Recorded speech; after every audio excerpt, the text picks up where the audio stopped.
We are about now to start, and I would like us to kick off this training.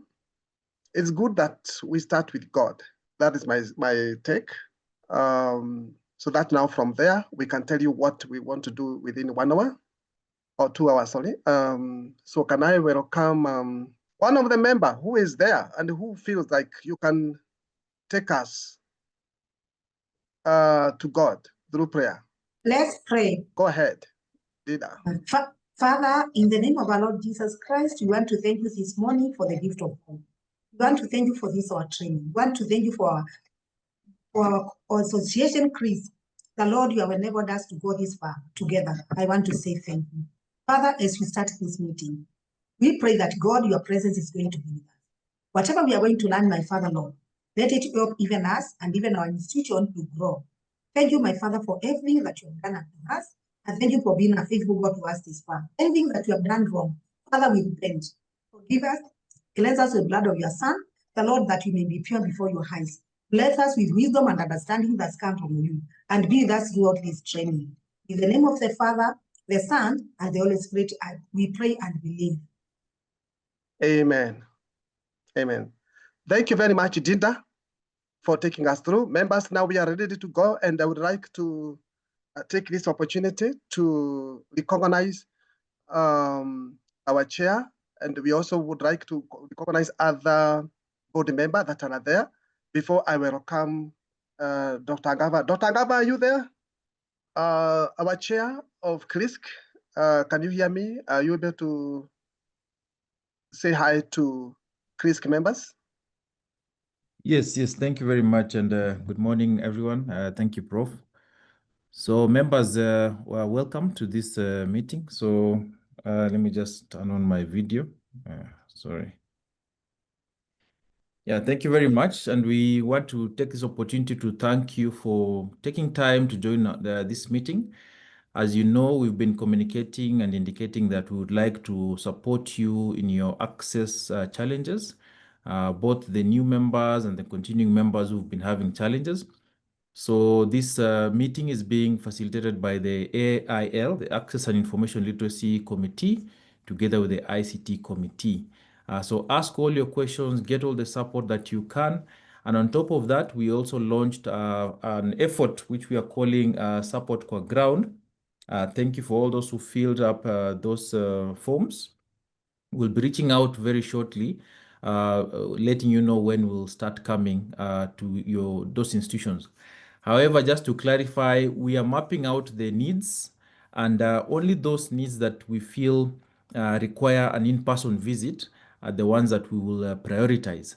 Because as you all know, these visits come with expenses, but we want to ensure that all those who have challenges, especially challenges with IP addresses, and they don't know how to maybe provide public IP addresses, will come and support you, led by our team, our ICT team, our AIL team, our governing board members, and also support regarding Research for Life. We are also focusing heavily on Research for Life because we know that as we told you, they are now our partners. We are the official country connectors for Research for Life. So in case you are having issues with Research for Life, please feel free to also reach out to KLISC. Otherwise, I wish you a wonderful meeting. I believe Prof. Gishoi and Mr. Mutai, they have prepared a wonderful schedule, a wonderful program together with Dr. Agava for you. And after the 2 hours, we hope that you will have gained some new knowledge and especially be assisted in terms of your access challenges. So thank you so much and have a wonderful day. Back to you, Prof. Thank you, Prof. Arnold, for that great introduction. I'm still waiting to see whether Dr. Agava is there, that we can kick off. Dr. Agava, I can't see whether he has joined. Maybe Chair will look for him. Meanwhile, I know my co-chair, Solomon Mutai, is there. Solomon Mutai, would you like to say hi before we bring in John Minor? John Minor, are you there? Okay, thank you, Chair. Solomon Mutai is the chair for ICT. Go ahead, Solomon. Yeah, thank you, Chair, and thank you, Chair of KLISC, and all the rest of us who have joined in. And we welcome you members to this meeting. it's a training, but more so from our side as ICT, we really wished it to be interactive and for us to learn from each other in this space, because we may not know all the challenges people are facing. And so what we have set up, led by Prof. Gishoi, was an overview from what we learned, what we got to know from interactions with members. And so we may not be able to cover everything today, but the issue is the more we interact, the better for us to access all these resources. The way the chair, Prof. has said, there is a lot that we have got to do. And from the form that we saw, there are some we can actually solve today, and there are quite a number that may require personal visits or physical visits and so forth. But as for now, the presentations will be done by our teams. And at the end of the day, we really feel the interactions, questions and answers and concerns could be discussed by all of us. And we may not have all the solutions, but as we progress, we should be able to solve quite a number of problems and issues, and also improve on access. For those who are accessing, there might be chances for improving in quite a number of areas. So with that, I actually welcome you all, and thank you for joining. And as Professor Kishoy has said, let other members also in your institutions join and listening. Thank you. Thank you, Solomon, for that welcome. So I would like members to take this opportunity to take you through some of the issues that we received, which have also informed today's training. As I speak, Solomon, you can get in touch with John, because he's going to take us next, and the OKI. So I've been in touch with John. He's joining shortly. okay, you can also reach out to OKI as I organize the others. Members, I would like to take you through very fast some of the issues that came up from what we gathered from you. Number one, issues that arose were, one, some institutions, these are observations, some institutions change IP address without notifying the library or even without notifying the KLISC. Well, if an institution change an IP address, it is expected that it inform the library. The IT people, sometimes they change the institutional IP address, and the librarian, when they are in their department, they are not aware that there was a change in the IP. A change in the IP definitely results to not accessing e-resources. So today's training, we would like, as Solomon has told you, to help to solve some of these things. And that's why the training is about overcoming IP address registration, quagmire, and access to subscribed e-resources. Institutions that are members in KLISC spend good amount of money in subscribing to e-resources. But sometimes if we are not accessing, then there is no good value for that money. So when the institution, your institution, let me talk about it that way, has changed an IP address and has not informed the library, then that causes another issue. It actually then means we need to work very closely with the IT department, so that whenever there is such a kind of a change, the librarian is informed.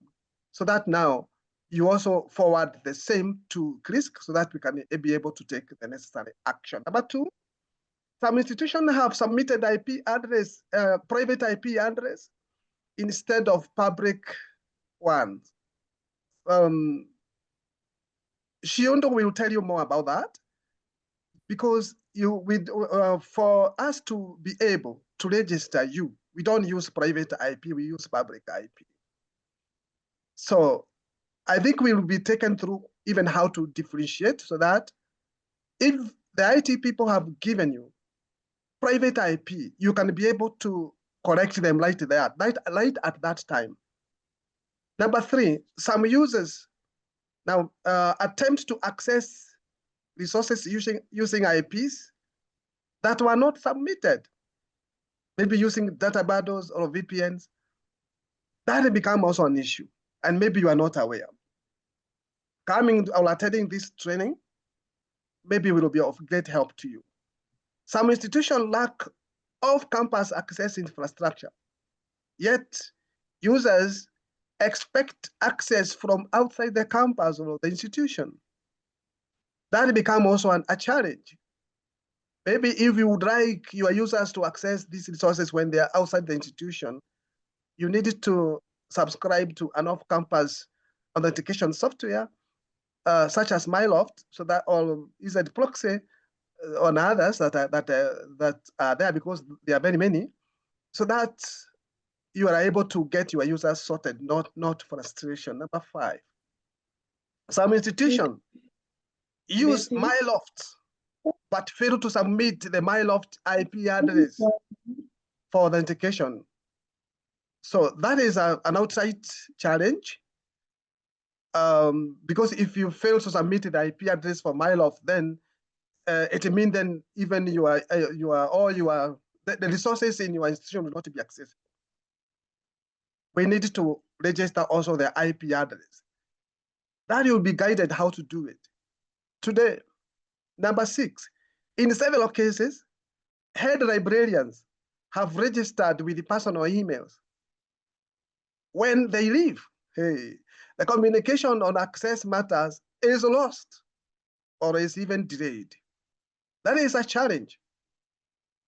If you are the head of the library, it is good to use the institutional email rather than personal email when you are also registering in various things that we register on behalf of our institution.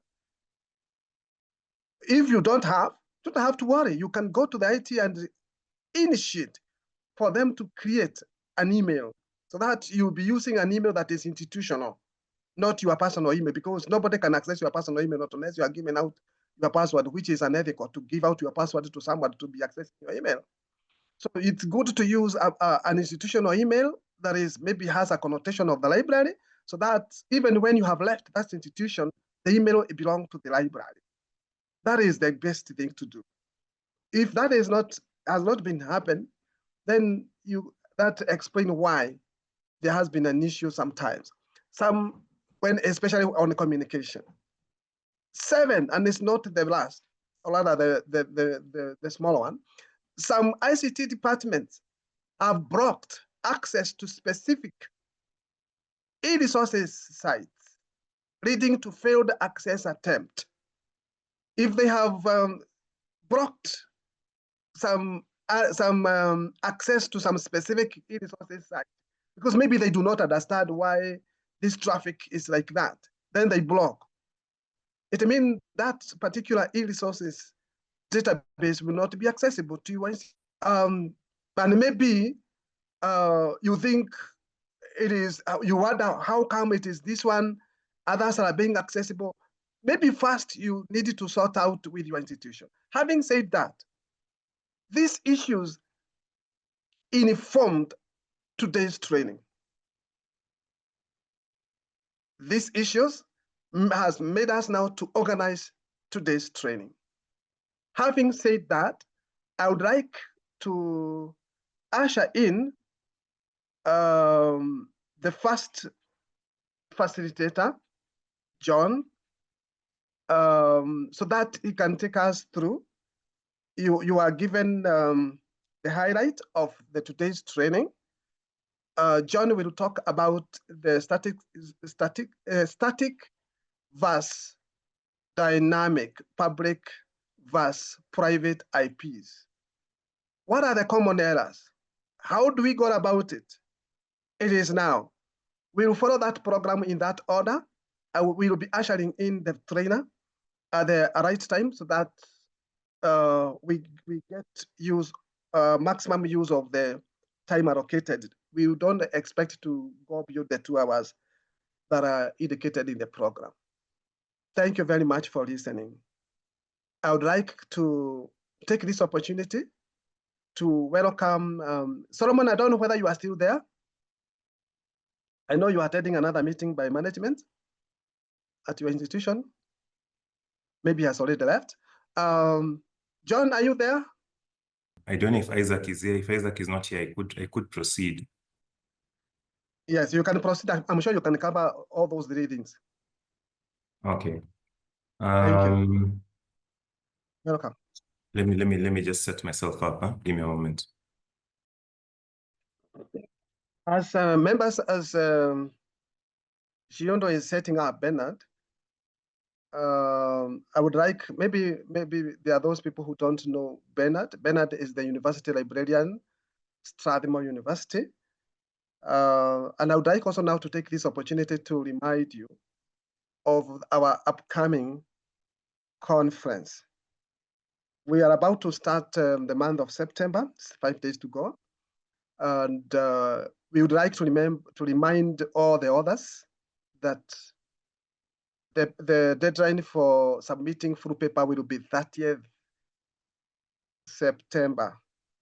Is any member here, maybe by any case, has never or has not received any feedback from KLISC regarding the abstract that you submitted? Is there any? We are expecting full paper by 30th September.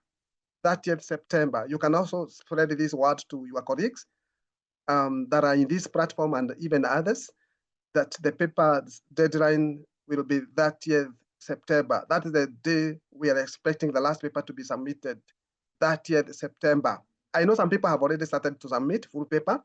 The deadline will be 30th September for full paper. And if you are there and you have not maybe checked the KLISC platform to get feedback, we would like to remind you to get in touch with me so that we talk to each other or with each other. Now I can see, Bernard, you are ready for us? Very good. Go ahead. Yes, I am. You can see my screen? Yes, we can. Go ahead. Fantastic. Okay. So what I'll do, I'll just, because my session necessarily will require some of this, so I'm going to cover John's session and mine.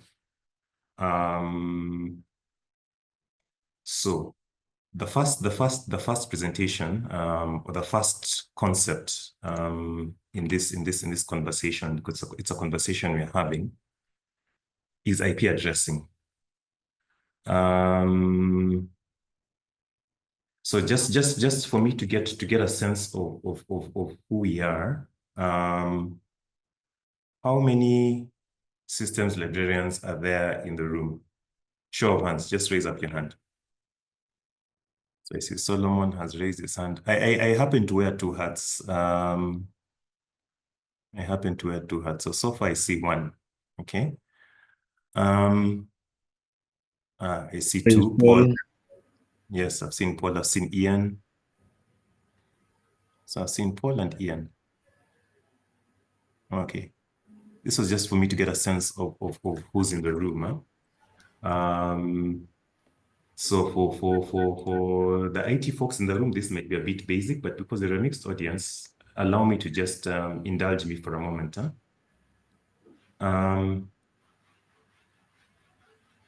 So the simple idea of IP addressing is as follows.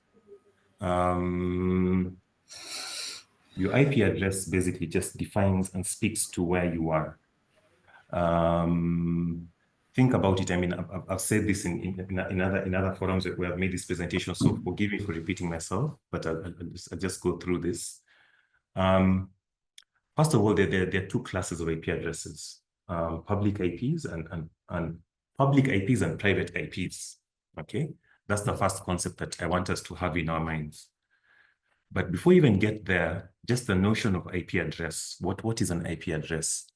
Think of it as the numbers that we carry, but at institutional level.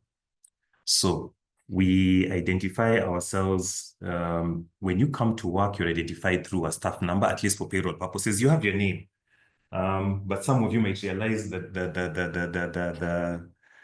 the difficulty that sometimes a name as a single form of identification can present. For example, I am Bernard Shiun.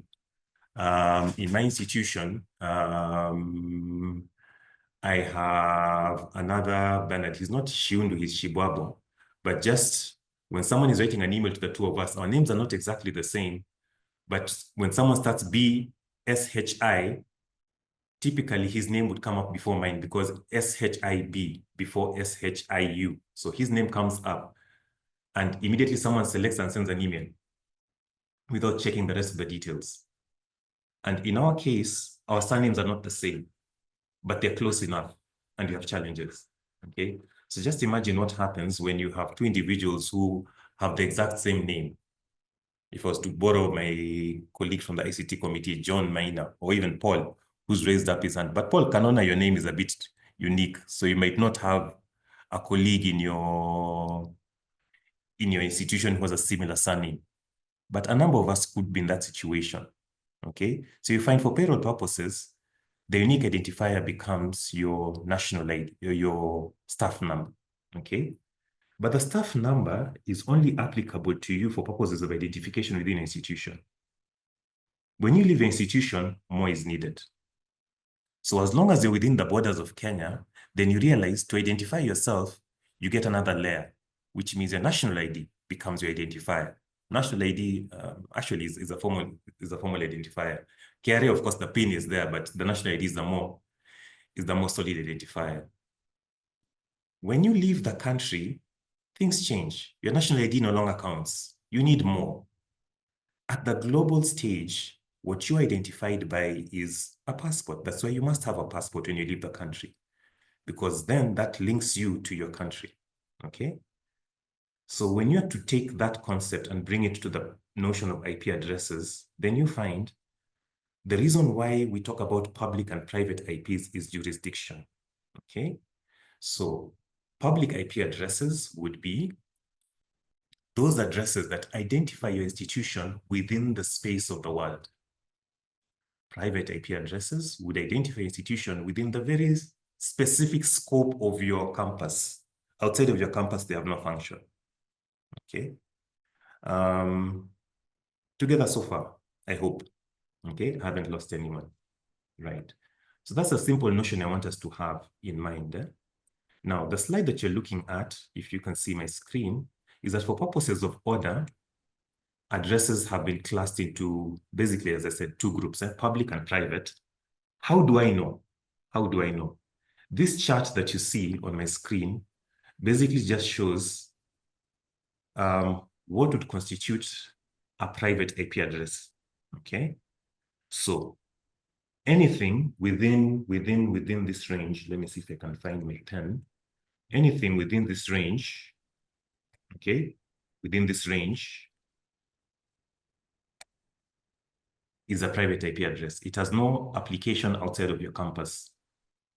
So when KLISC asks you, please share with us your IP address, and you get an IP address that reads something like 192.168.100.10. What IP address is that, public or private? Because these are the ranges. If an IP address falls within either this or that or the other. So between 10 and 10.255.255.255, that's a private IP. Between 172.16 and 172.31 with 255 at the end, that's a private IP address. It means it can only work within your campus. Okay.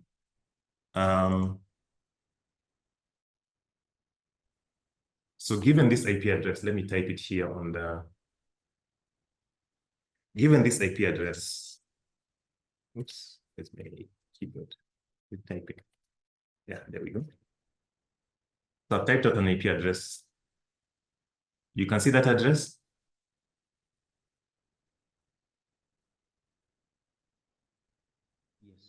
Yes. Mm-hmm. Who can hazard a guess as to where it belongs? A, B, C. C. Just shout. C. Sorry? Belong to C. C. C, yes. Okay. Since it belongs in the range of C, what does that make it? Public or private? So anything in this chart is a private IP address. What does that make it? If it falls in C, what does that make it? Public or private? Let me add another one. 10.50.30.100.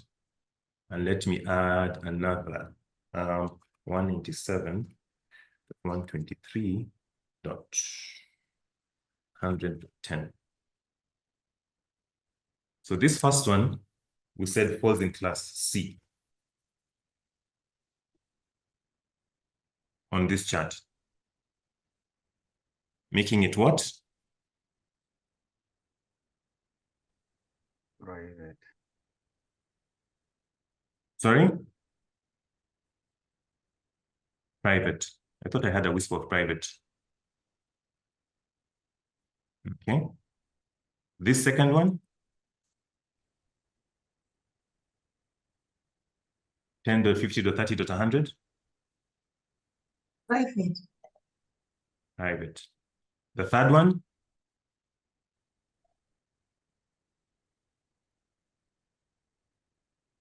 Private. Public. Sorry? I hear private. What range? Does it fall within this range? Within any of these ranges? It's public. Public, yes, there you go. Because it doesn't fall in any of these ranges. Okay? And Shundu, if I may interrupt, most answers are coming in the chat. Ah, sorry, I'm not looking at the chat. Let me open the chat. Oops, Yeah. my bad. My apologies. I was looking at my screen here. I was not looking at the chat. Let me open my chat. My apologies, my sincere apologies. Let me open the chat. Oops, there are 21 conversations in the chat. Yes, I see here. C, Samuel, yes, private, fantastic, guys. Sorry, my apologies. I had not pulled up the chat. There we go. So now we're on the same page. We have a sense of what is private, what is public. Okay. So moving on. Let me stop the annotation and go back to, maybe go back to my remove the annotations.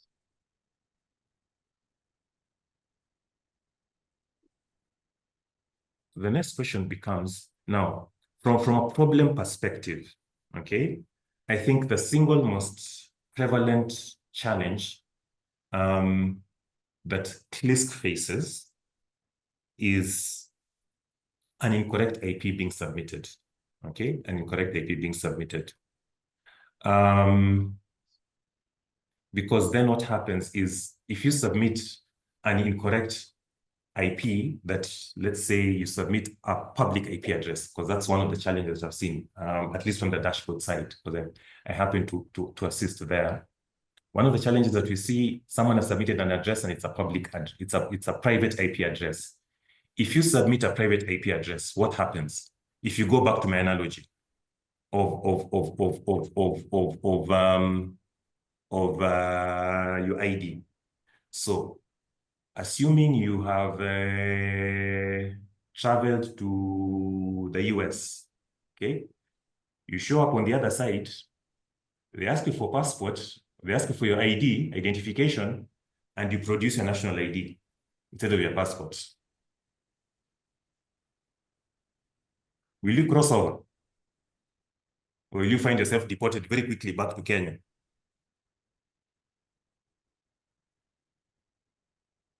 Okay.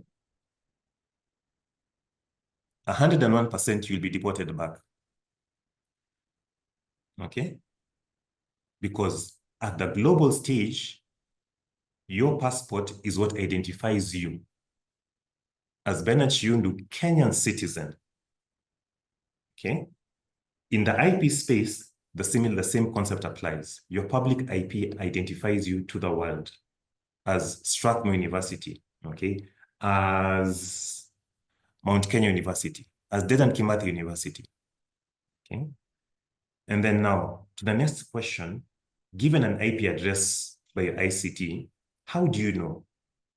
Or even as you as a librarian, how can I tell? These links that are provided here, if you can just take a look at that slide, because I'm going to open this up on my browser. I'm going to stop sharing and I'm going to share. So to just get a sense of how these sites work, pick any of these, note them down. I'm going to stop here sharing this in a moment. So I'm going to use whatismyip.com.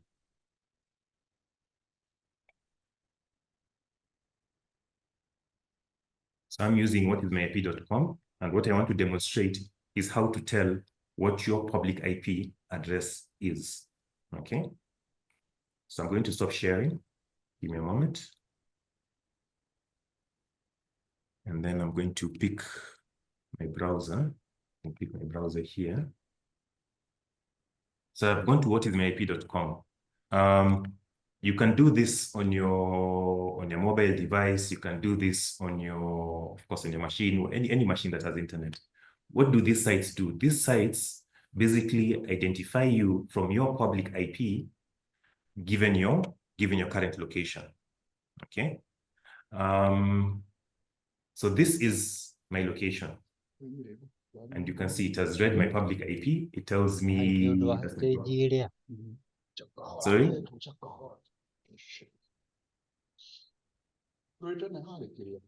You can see my public IP, and it has correctly identified me as Strathmore University.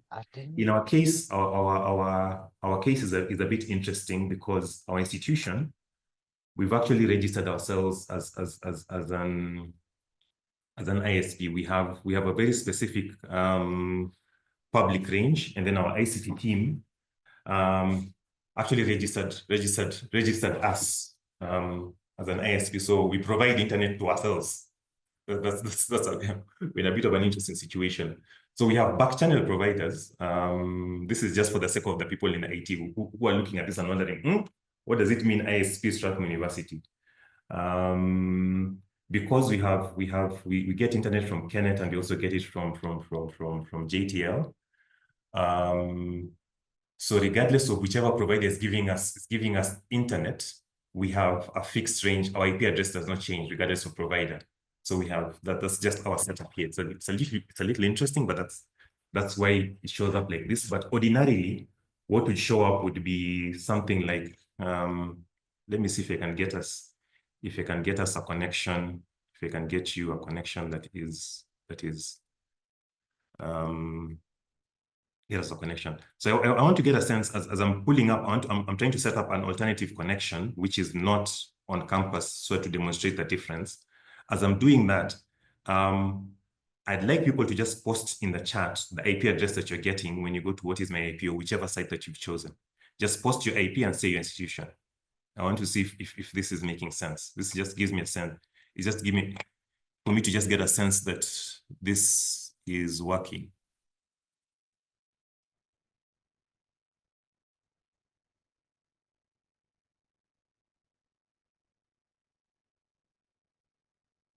So just type your IP address, Karatina, fantastic.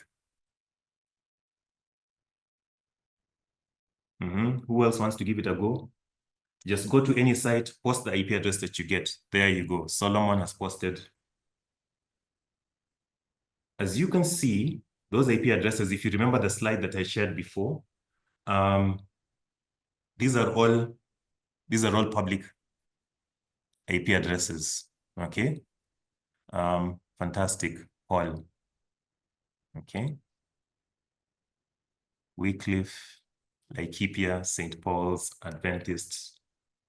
So we're on the same page. Okay. And then let me very quickly see if I can set myself up. Yes, I've managed. Let me see if I can set up. keep the addresses coming. I want to just pull up. I want to pull up.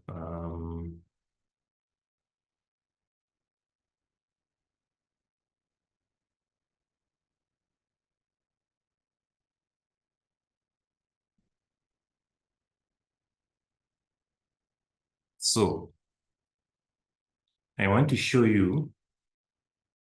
I want to share my screen. So I've just changed my connection. Now I'm using a different provider. Okay. I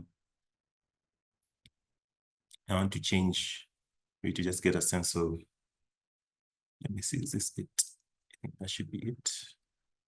Yeah, share. Okay. So what has happened now? I have changed providers.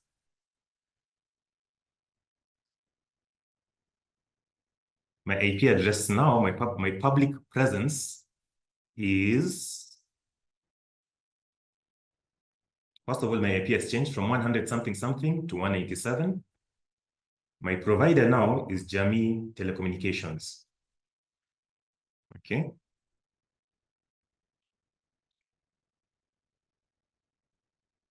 So what would happen to me if I shared this IP address that I have right now instead of my institutional IP to KLISC?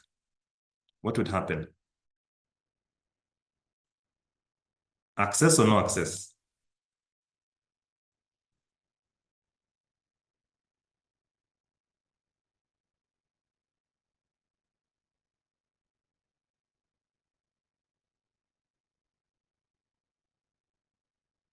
Okay. Which brings me to my other.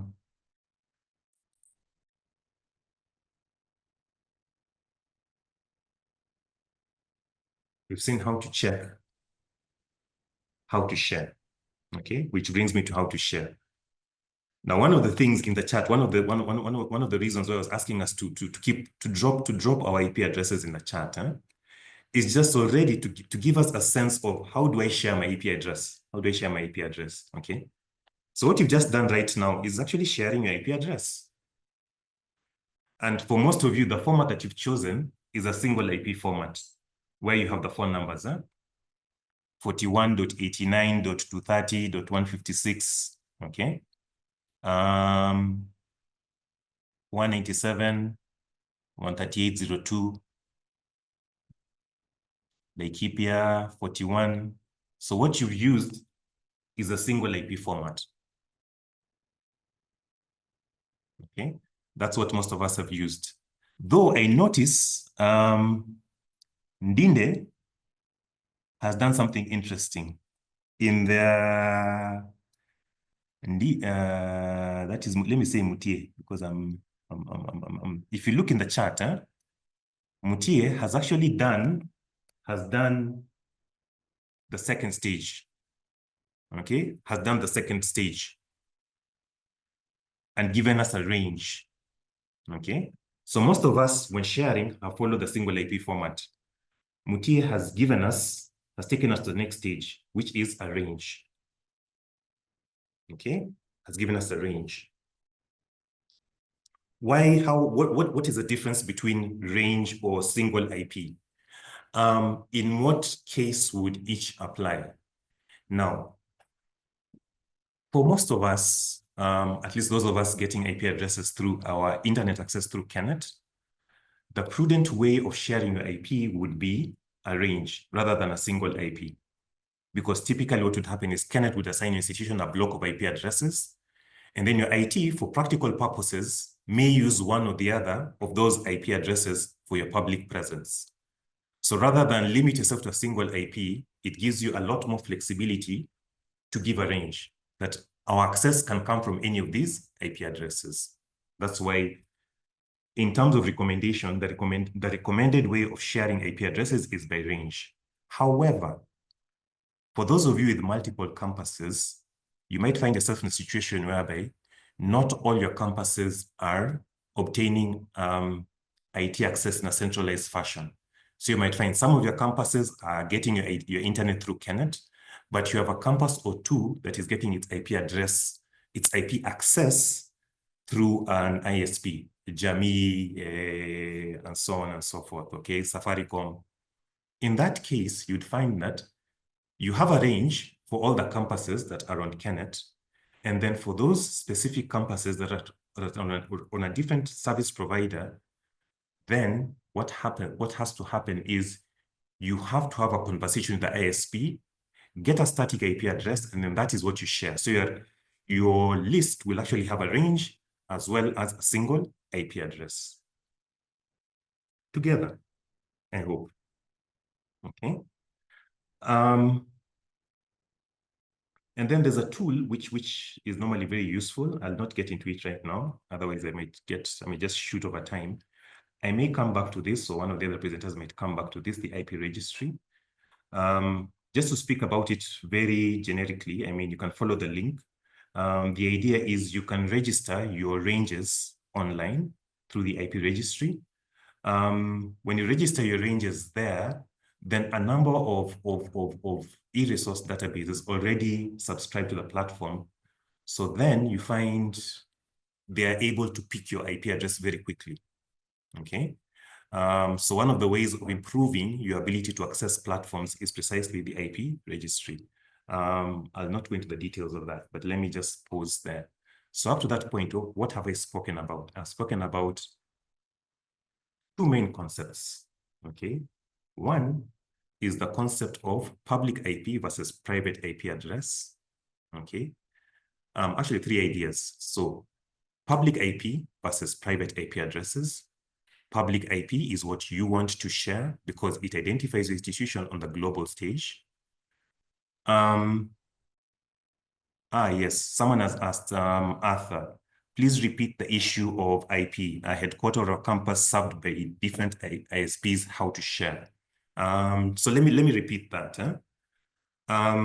So we have seen how to find your IP address, okay?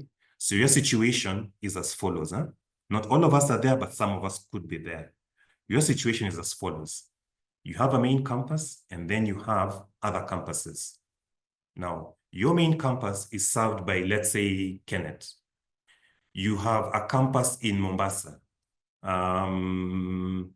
But the campus in Mombasa is not served by KNET, is instead served by Safaricom for whatever reason, okay?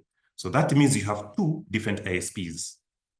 The moment you have two different ISPs, what that generally means is that you have each of those campuses will have a different public IP address range, because these IP addresses, just to take a step back, these blocks of IP addresses are usually assigned to ISPs, who then assign them to their clients. That's how the world of networking works together. So that's how it works. So Arthur, what that would mean for you is that then either using what is my IP, if you are working with let's say single IP, a single IP scenario. So KNET has only given you one IP, one public IP, and Safaricom has given your Mombasa campus a public IP address. Okay. So what that would mean would be that you'd have just two IP addresses, and you'd use a single IP format, 196.143.4 campus A, and maybe 41.something.something campus B. So it will just be the single IP format. Okay. Another possibility would be the headquarters as a range, the other campus has a single IP. So then you use this option B where you have a range. Yeah? So you'll say our main campus is 196.143.1. whatever. Okay, that's range 1. And then, we also have 196.207.143.4. Okay, so the range plus any other single IP address that you have, which represents your campus. Or you could also have two ranges. Okay, that's the possibility. But you basically provide all the ranges from which traffic can originate from your institution. Arthur, does that answer you?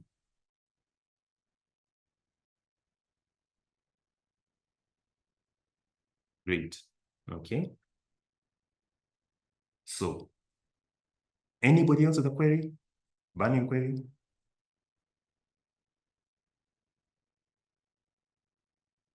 I've not looked to see if their hands up. I'm multitasking.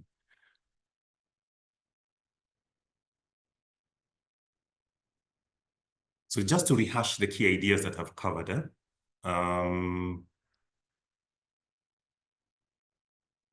three main concepts: public IP versus private IP address. That is one. Every time you think about your public IP, think of it as your passport.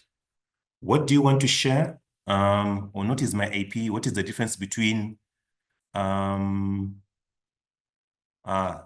is asking, kindly explain the 24. The /24. So that the /24 is what we call the mask. If I could take us back on my slides. Oops, sorry. If I could take us back on my slides. So now, typically, the number of no, I was about to explain it in a very technical manner. Let me explain it in a way that all of us can appreciate, because we're a mixed audience.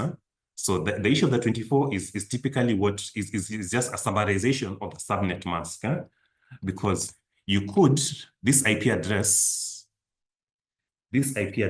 here, I might as well have typed it as 196.207. Oops, am I typing? 96.207.143.10 slash 255.255.255.0. Okay. So normally IP addresses are represented. You have the main IP, and then you have what you call the subnet mask. So this 24 is basically a brief. We are not saying what you are typing. You're not seeing what I'm typing. I'm still sharing my screen. Let me stop and share. Let me stop and share again. Where's my? Let me stop and share. Let me put it in the chat. Let me see if I can put it in the chat. So the IP address that I have typed out there, that +24, is an abbreviation of 186.207.140. Because you type it out in full, 255.255.255.0. Sorry, I put it in the chat. Okay. This annotation is a bit finicky. Let me try that again. So I've put it in the chat. The /24 is basically an abbreviation of what I've just typed out in the chat, the back end. The back end is the full form of the /24. It's called the subnet mask. Okay, subnet mask.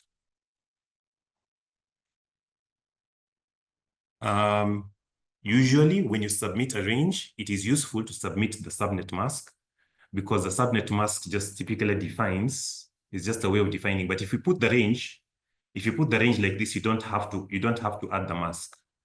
You don't have to. The most important, I would say, for all of us,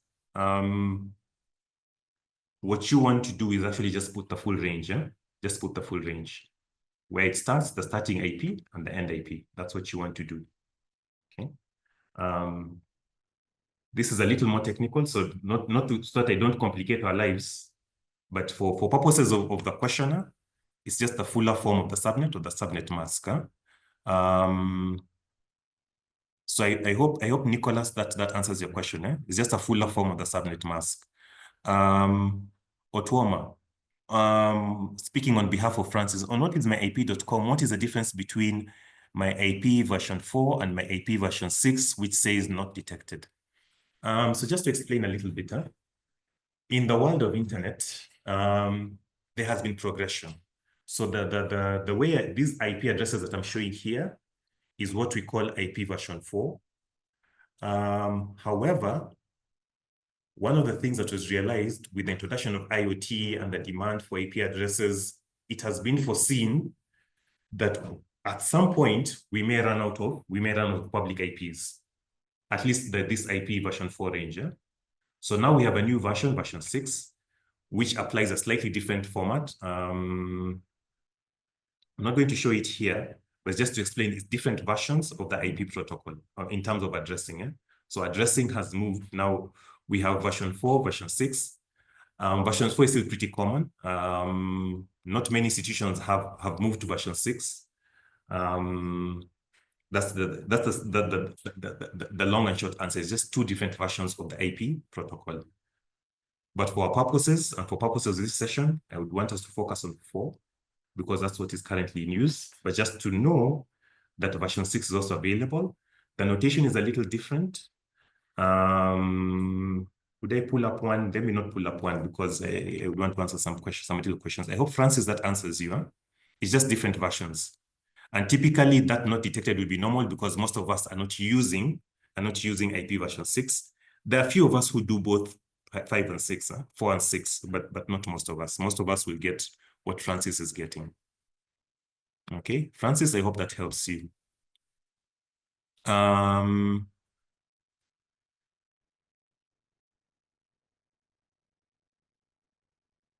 Okay.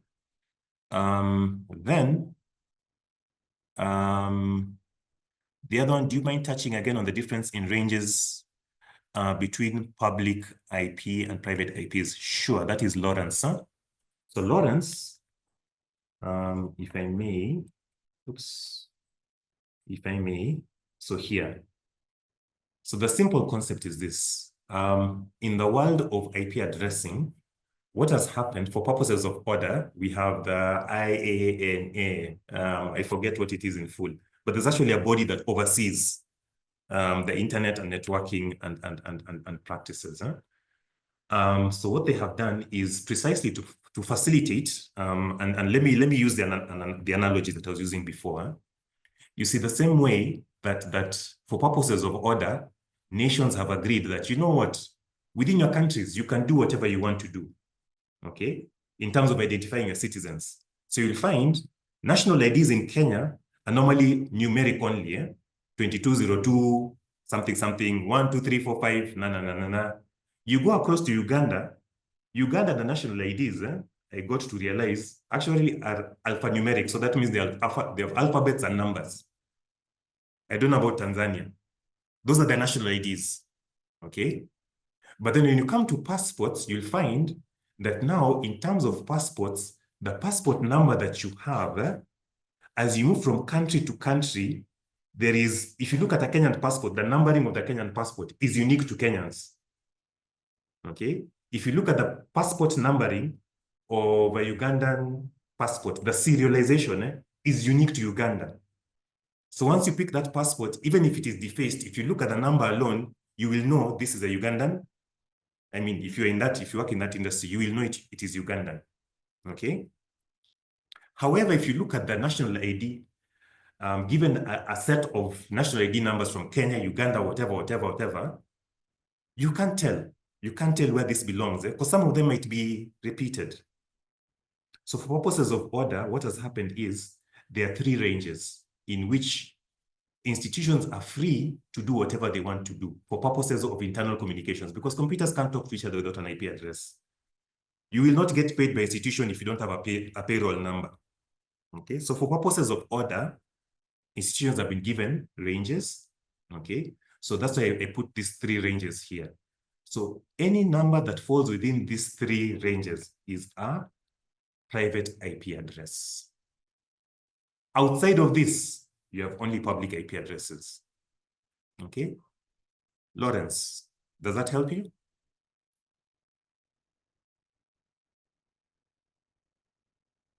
Great. So let me pause there, because that was the gist of my conversation. So my conversation just covered 3 main areas: public IPs versus private IPs. And what the analogy that I was using was passport versus national ID or staff number. Okay. Remember, public IP, global, private IP, local. And I shared a range, 3 ranges from which if your IP address falls in any of those 3 ranges, it is a private IP. Don't share it with KLISC. Request your IT, if you're not in IT, for a public IP address, okay? I also shared how to check. How do you check? You have a couple of sites. whatismyip.com, just Google. Just type in a Google search, IP address check. You will get a list of sites. There are thousands of them, okay? You basically just type in the URL into your address bar and it will bring you your site, okay? And then the third concept was how to share it, okay? There are 2 main ways of sharing it. You can use either single IP address format, which most of us use in the chat, or you could use what is it called? You could use a network format or range format, which is what I saw someone from Tangaza did. If you just scroll up the chat, you will see, okay? You will see someone, you will see what someone did, okay? I think to someone from Tangaza who put up a range. So up to that point, let me take a pause, okay? Because I had another concept, at a second, in terms of presentation. So I won't do all my 3 things together, because in terms of presentation, there's one other thing which I was to mention. So I'll mention that because they are related now that I've touched on IP, access versus authorized and unauthorized IPs. Huh? So this one I'll just do a simple demonstration, but let me catch my breath for a moment as I set that up.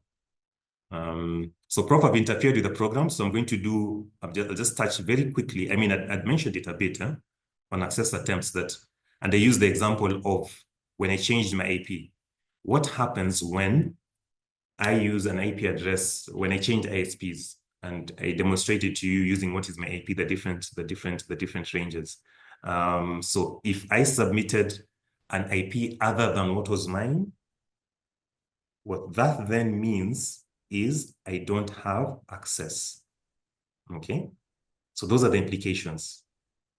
And then I want to demonstrate this using an online resource. So just give me 2 minutes as I set that up.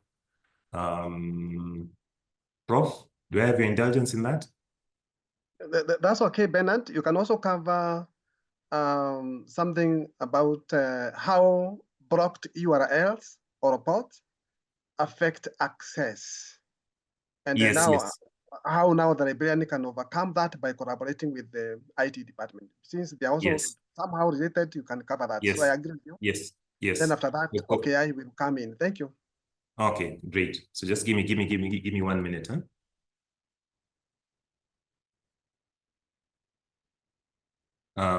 And just to help us manage the expectations, because I've taken quite a bit of time on IP because it is core. So I'll walk a little faster on these 2 other matters. They're already related. I've touched on them a bit. So the 2 things I'm going to talk about in 2 minutes, in just the next 2 minutes, is 1, access attempts, what it means when you use an unauthorized IP address, and I'm going to demonstrate that. Rather than talk about it, I'll show. And then the thing about ICT and the firewall, that again, that I'll talk about, because it's something to explain, huh? Because it's one of the other things that might happen, that you find yourself in a situation whereby, as Prof has intimated, you have correctly submitted your IP address to KLISC. However, you're still not getting access, okay? So just to bring us to that stage, huh? Okay, so just give me a moment.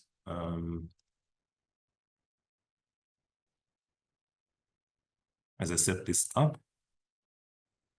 So the concept I want to pass across is just the idea of, we've talked about IP addresses, okay? So what happens when you try to access a resource using an IP that is not authorized? So for this purpose, I'll just demonstrate the scenario. Scenario A, I am accessing using my authorized resource. So if you can see my screen, I have no proxy, so now I'm on campus. I'm trying to access EBSCO. So if I go to EBSCO, ordinarily, using my using my campus connection, what you see is this Strathmore University, and I have access, I can search, okay? It has identified me. Okay, it has identified me. What happens if I was to change my connection? So let me change to a different, okay? I hope it doesn't pick my, wait. No, I have to use a private window. Just give me a moment. Let me pull up a private window. Let's go sign in. Fantastic. Yeah, there we go. Share. Okay. So now I have changed my connection. Okay. I've changed my connection. So having changed my connection, let me not proxy this site. Having changed my connection, what happens? EBSCO, yes, this is still my computer. Now I'm being asked to sign in. Okay. So this is a practical example of what happens when you try to access using an IP other than myself. And just to prove the point, what is my IP.com? What is my IP.com? Okay. I'm no longer in Strathmore. I'm no longer in Strathmore University. I am accessing it from outside of Strathmore. So that is why I'm being asked to sign in. However, just to repeat that exercise again, was to come back to my settings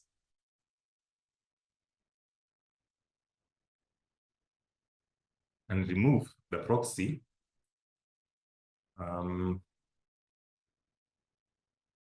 Try that exercise again.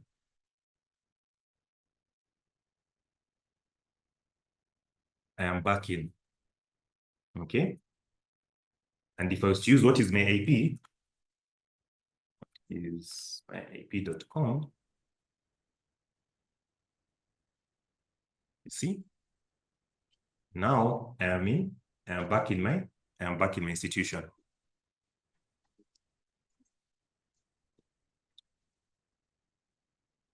So this is a situation that some of us end up facing. A user reaches out to you and tells you, I can't access the e-resource. I can't access your resources.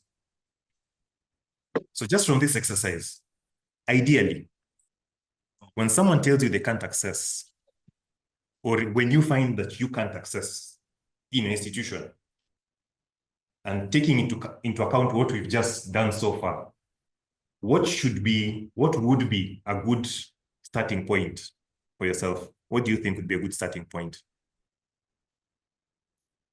When you open a resource and you find yourself not being able to access it, what would be a good starting point?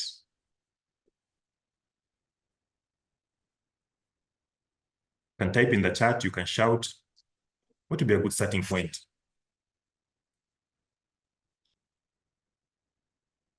Check the IP, Francis.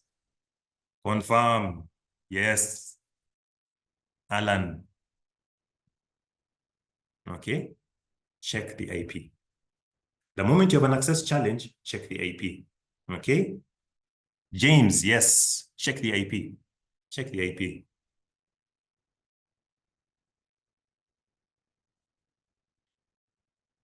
So it could be an unauthorized one. Okay, so now and then after you check your IP, yes, always check the IP. After you check the IP, what next? So this is just to take us through the steps of, I don't have access. How do I get out of this pickle? So step one, check the IP. After you look at the IP, so let me add a spanner to the works.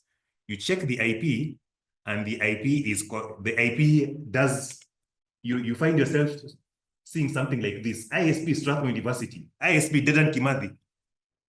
Then you see Dedan Kimathi.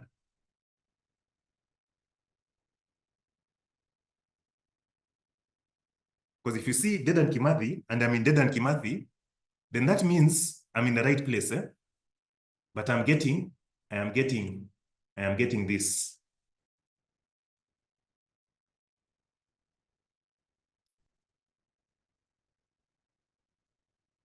If my IP is right, once I get the IP, what's the next thing? I talked about sharing, remember? What did I share with KLISC? Or if you have signed up to IP registry, the IP registry, yeah? If you signed up to the IP registry, if you signed up to the IP registry,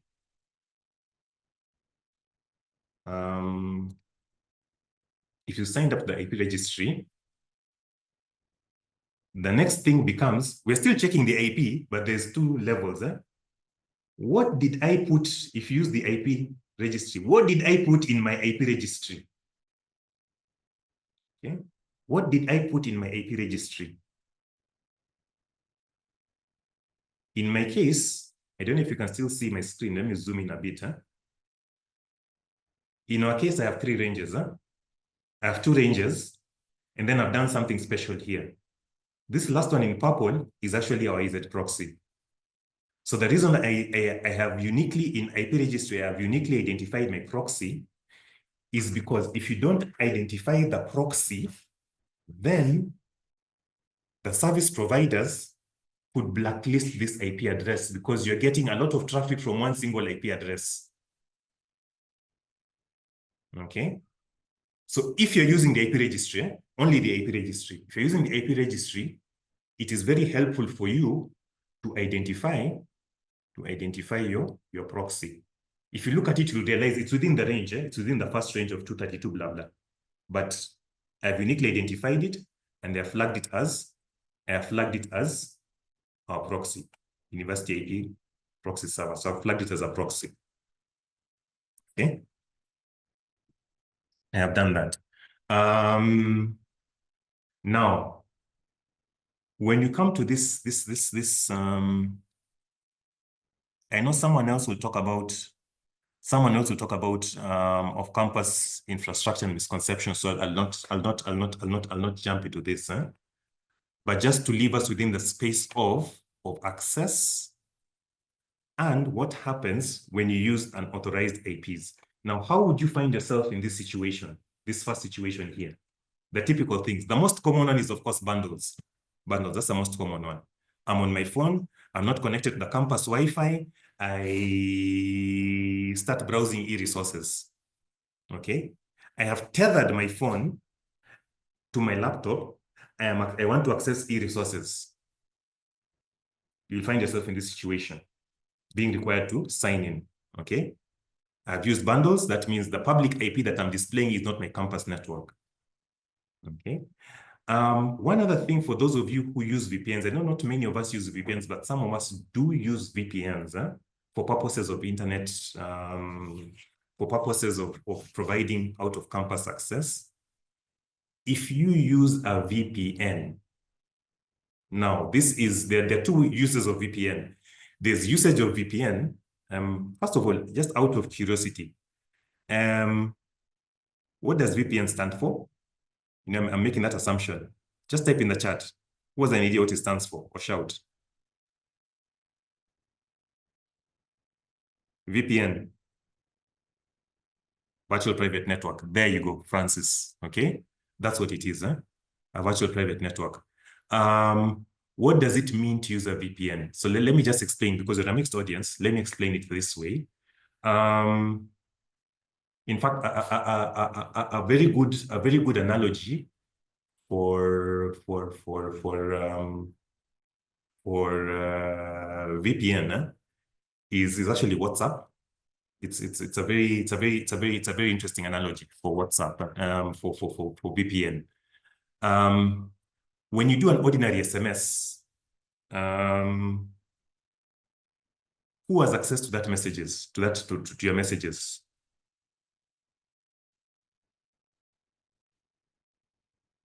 Other than yourself and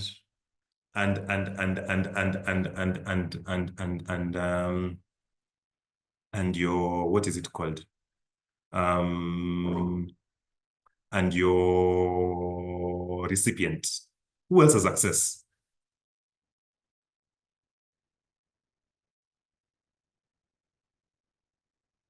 The provider. Fantastic. There you go. Okay. So when you use SMS, your service provider has access to the messages, just so that you know. They can read your SMSs if they wanted to. Okay. They can read your SMSs if they wanted to. However, if you use WhatsApp, okay, oh, of course, and DCI, yes, because the service provider has it, any other interested party can access it, just for you to have context. That's what it means when your provider has access to your messaging, okay? So, why do we like WhatsApp? We like WhatsApp because, for those of you who didn't, if you're wondering why the rage with WhatsApp, it's because when I send you a message, there are only two people involved in this conversation. Me, okay, three. Me, you, and God. They're the only parties to this conversation, okay? They're the only parties to this conversation. So a VPN has a similar notion that when you initiate a connection over VPN, the only people who are party to that conversation is yourself and the other party that you're communicating with. So VPN is like WhatsApp. It's basically a provider, but at the networking level, they allow you to have maximal privacy between, even your own ICT. If you use a VPN, so as I said, now VPN, there are two ways of using it. There's either your ICT is allowing you to use a VPN to access resources on campus. So you install something on a computer and then you log into it. When you log into it, you can actually access content on campus as though you are on campus. Okay.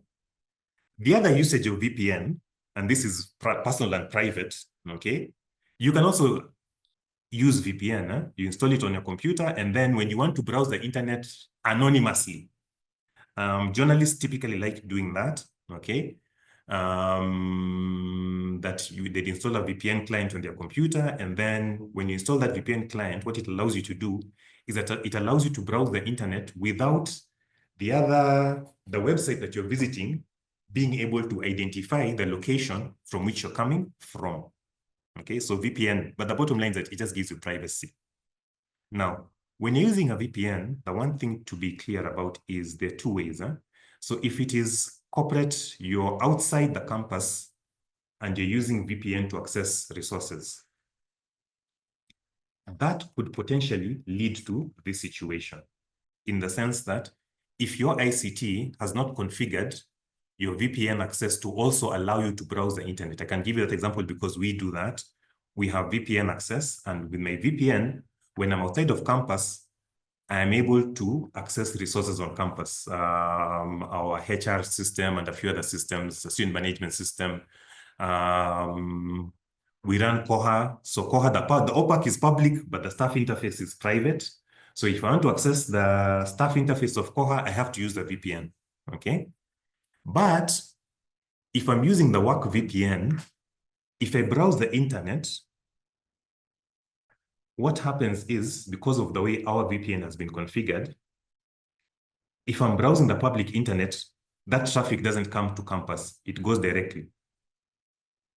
Okay, so that's a bit of a twist. So when you're using a VPN, and why I mentioned this conversation is just for us to be aware that ultimately, anytime you use a VPN, the public IP address that you will display when you do something like what is my IP will be different. Okay, will be different. Your location might not be accurate and might be outside of your range. And you'd find yourself in this situation whereby you are trying to access EBSCO. Instead of getting what I'm getting here, you're getting the sign-in page. So VPN has a bit of a twist in it. So you really have to have a conversation with the ICT to understand. If you're using VPN for purposes of internet, you have to understand what it means. And then if you're using VPN for private access, for sure, what that means is that you are no longer operating, at least in terms of the eyes of the world, you're no longer operating from your campus. Okay? You're operating from somewhere else. So that's just to have a sense of the internet. Now, just to tie this to what you see here on what is my AP. You see, when you check on your AP, you will always see my AP location information, Nyeri, region Nyeri, because all IP address ranges, in addition to them being assigned to an ISP, ISPs typically would then tag those ranges to specific geographic locations. So when you use a VPN, typically what a VPN will do, it basically tells the world that this guy is not where he is. Okay? Together so far, I hope I'm not losing anyone. So the long and short of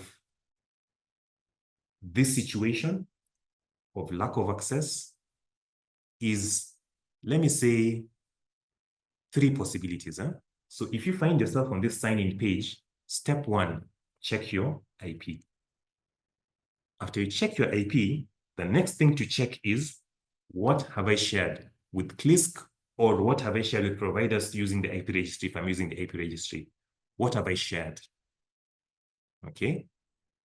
So if this and this are in alignment, that my public IP address is correct, and what I have shared with the world is correct,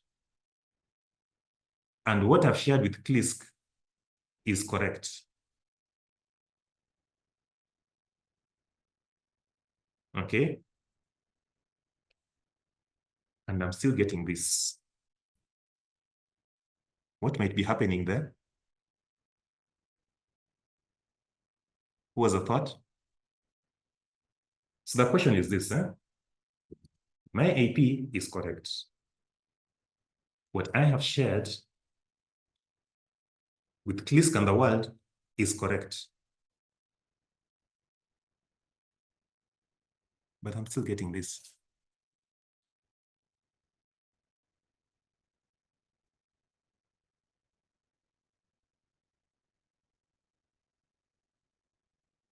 What could be there? Well, the normal thing would be this. If you check, you find what I shared with KLISC and what I'm seeing here are different.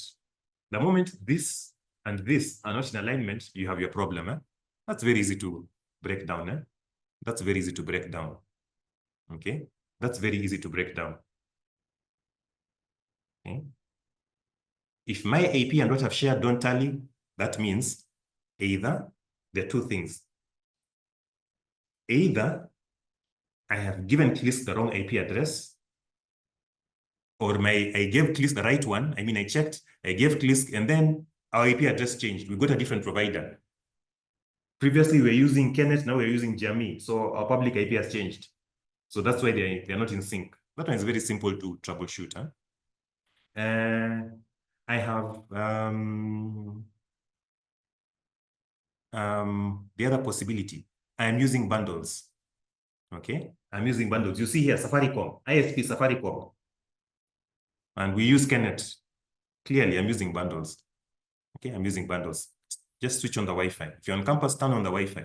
Okay, if I'm away from campus, use your off-campus if you have off-campus. Okay, that's easy to troubleshoot. When you have a discord between what you have shared and what my IP is saying. When you have a discord, when you have a discord. But when everything is tallying, when everything is tallying, as in this case, this is tallying, but I'm still getting this. Then now we move to the last stage of my presentation, which is ICT restrictions and firewall issues.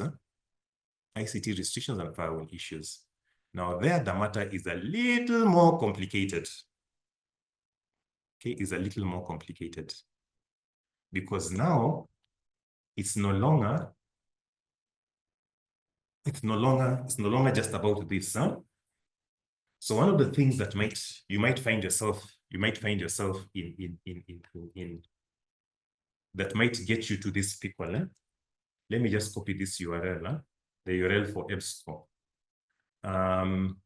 Now, let me just give you an indication of the flow, okay? Just to appreciate why ICT, your network configuration, especially in environments where the networking is really restrictive, okay?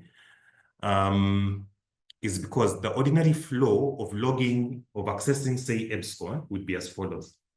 You get to the EBSCO site. When you get the EBSCO site, at the back end, a couple of things are checked. So one, it checks your IP. If your IP is from the database, or that, then it grants you access. But that check, your traffic is, first of all, before you get to this page, your traffic is routed to a different URL. In my case, it is login.ebsco.com. So it's redirected. After being redirected, then it comes back. And then those URLs, if you look at them, I don't know if you're still able to see my screen. Most of us usually don't display very well in it, but the URL, let me just put it in a notepad, and then I share it. I share it for you to see what the URL.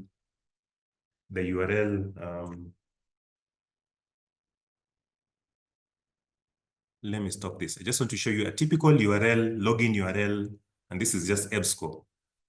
The typical login URL will look like after it has been redirected.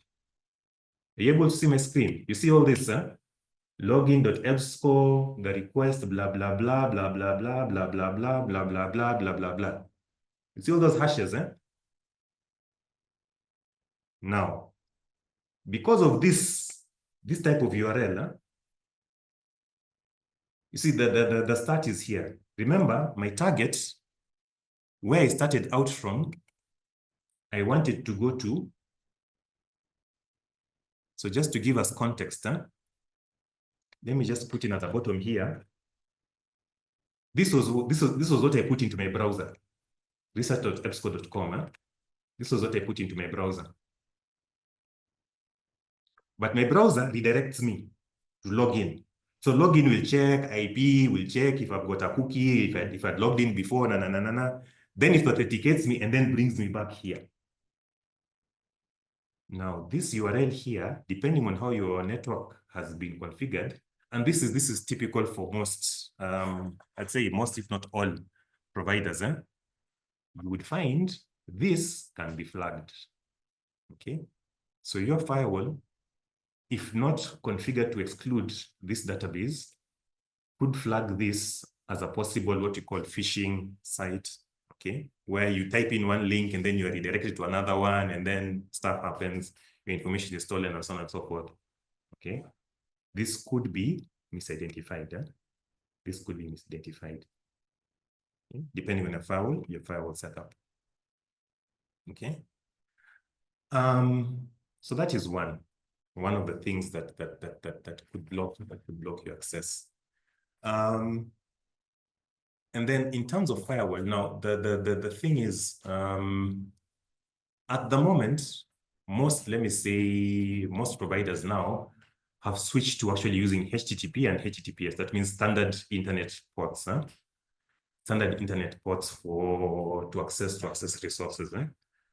But one of the things that used to be quite an issue was some providers used to have, especially for this authentication stage, would send you to a server that uses an standard port. So you might see something like, let me just demonstrate here. I won't demonstrate that online, but I'll show. You'd have something, you see that the typical thing, this is a standard internet address, HTTPS that, okay, or HTTP that, that's a standard address. But then you might find for authentication, you are redirected to say something like, this URL here could have this colon. This means the traffic is operating on a non-standard port. Now, the moment this happens, you would find, remember the flow. I type in research, I am forwarded to login, okay? And then I'm authenticated, and then I'm forwarded back to research, okay? That's the ordinary flow. But if this login is using a non-standard port like this, typically your firewall, many firewalls would block this. So the moment this is blocked, that means even research gets blocked because I can't be authenticated.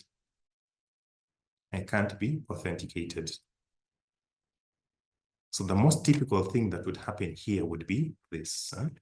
And that is where now your ICT restrictions come into, your ICT restrictions and policies come into play. And how would you know that it's an infrastructure policy that is biting you? Is precisely this. You check what I'm seeing here and what I'm seeing here are in alignment, but I am getting my login. That would mean you have a policy, you have a policy issue. That's the most, let me say, it's the most outright indicator of a policy issue. How do I resolve this? Then you need to have a conversation. For most providers, whichever provider you check in, have a help. So for a number of them, if you just check the help, they would give you an indication of the ports that you need. Like if I was to say ports for EBSCO, network ports for EBSCO. Most of these things that are Google search away. Okay.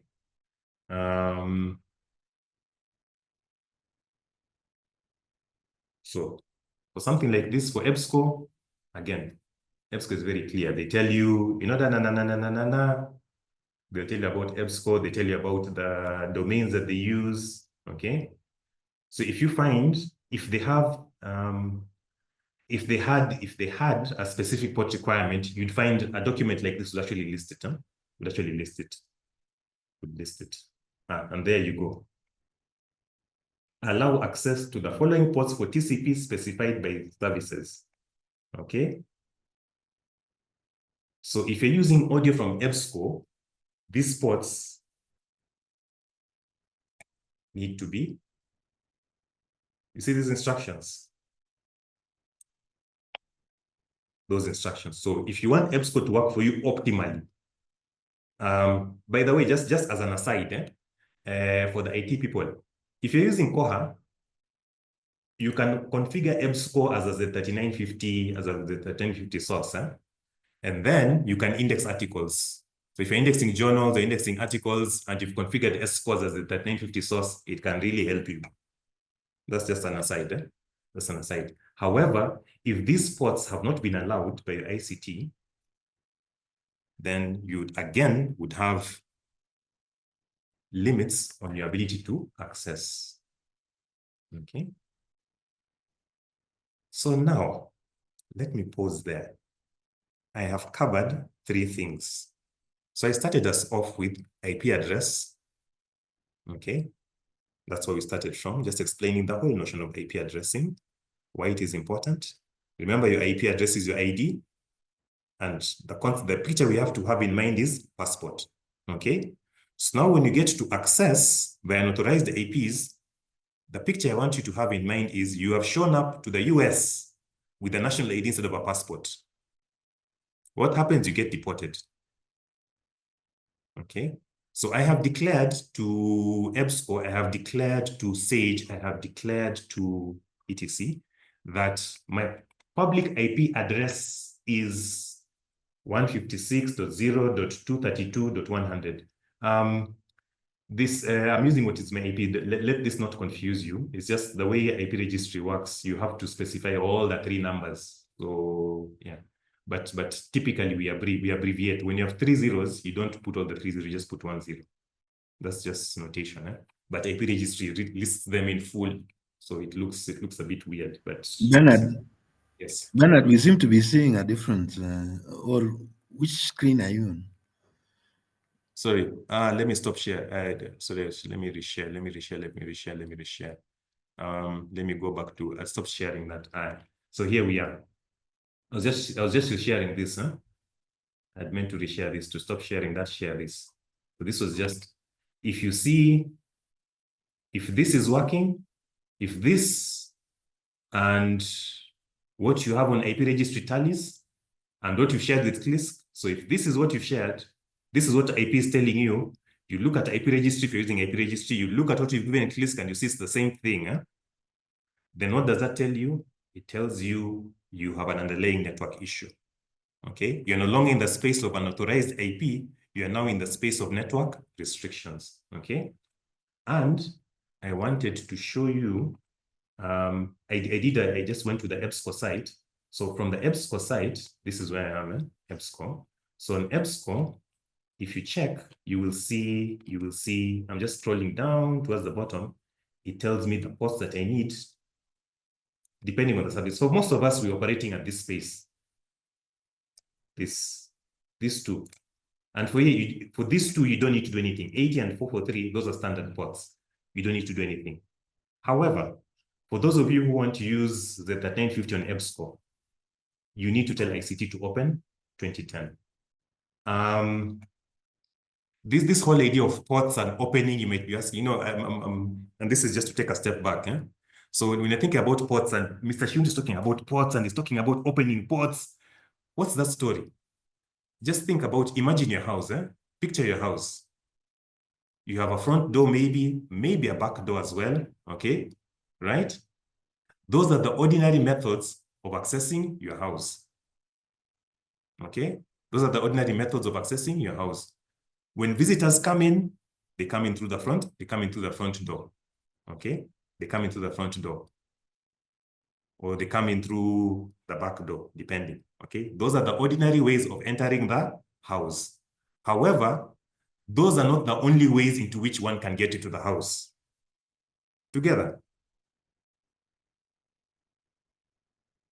Okay?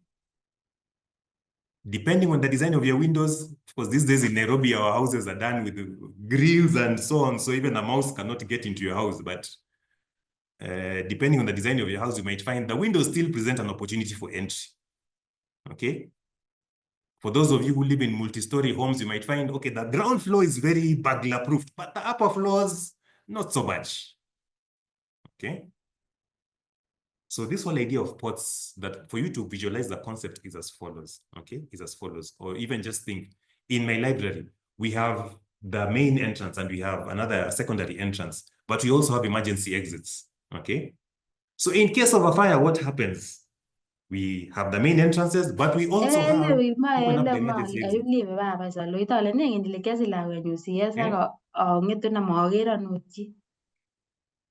We open the emergency exits. So the emergency exits are available for use, but they're not the ordinary forms of entry and exit from the library, but they're available, though not used. Okay? So assuming I want to do a fire drill, what do? We talk to administration services, we get the key. For purposes of the drill, we don't break the glass because the emergency exit has a break glass. No, we don't break the glass. We have a key. We open the emergency exit and people come out through it, okay? So in networking, in terms of communication, there are ordinary methods to which computers and traffic will flow. So what these ports constitute is just think of them as entry and exit points in and out of your network. The ordinary methods would be 80, 443. Those are ordinary methods of traffic moving in and out of your network. Outside of this space, this is what you call extraordinary access. Think of the emergency exit, okay? Or 554, 1745, 8080, 8443, okay? Those are extraordinary methods of entry and exit for your network. So if you realize you're facing an access challenge on a particular database, if you look at the access protocol and realize, hang on a second, I need 553 for authentication. That's what you have to look for. If you see there's a particular port required, in fact, this Shibboleth is actually a method of authentication. So if you see something like authentication, 808443 for authentication, then that means you have to have a conversation to IT, because that means your network protocols are restricting flow through that particular port. Okay. So just to cover again to go over the ground I covered three things: IP addresses, access attempts via unauthorized IP addresses, and some indication of how to get yourself out of that pickle. And then the third stage was where your parameters are correct, but you still don't have access, which then means you are most likely facing a policy issue at the ICT level. And of course, in all this conversation, one of the things you realize is as the librarian or as a systems librarian, you really, really, really need to have a good working relationship with your ICT teams. Huh? You really need to develop that. If you don't have that, you need to build that. Because ultimately, they determine whether or not you will be able to access your resources, which you have paid for. Okay. And as they say, it doesn't have to be, it's not a marriage, so you don't have to love each other, but you have to find a good working relationship. Huh? Because they hold information. They will change ISP and you will not know. But if you have a good working relationship, when you change the ISP, they know. In my case, one of the things that has helped me break the ice was precisely the resources. When you started subscribing to IEEE, I make sure when you have ICT specific resources, I share very quickly, and they're very happy. Okay, they're very happy. So because of that, they realize, hey, these things work for us. So what worked for me was to make them consumers of my products. As consumers, when they're inconvenienced, they will sort themselves out. They will sort themselves out. Okay, they'll sort themselves out. That strategy worked for me as a marketing strategy. I mean, pick whatever works for you. In my case, making them consumers helps me. So let me stop there and take any further questions. But if there are other questions, then maybe I can stop there. So I've covered 3 presentations in one. Right. Yeah. Thank you, Bernard. We can ask them to note down the questions. They will come back to you. You have covered very expansive and done itching area, and that's why we gave you a lot of time, because IP issue is the main thing, and members agree with me. You can see we are running a lot. Because of time, Shodo is not going anywhere. He's here. He will answer your question. You can type your questions on the chat so that now he can warm up now to respond to them. We allow OKI to finish up and address few things that we have discussed with him. So OKI, we can allow you as Bernard rest for a few minutes, but not really resting. It's actually consuming the questions that members are putting on the chat. Okay, we would like to give you a few minutes so that you can also cover the other areas, and then we call it a day. OKI is a member of Access and Information Literacy Committee. He is very resourceful also, and he has a few minutes to take us through. OKI.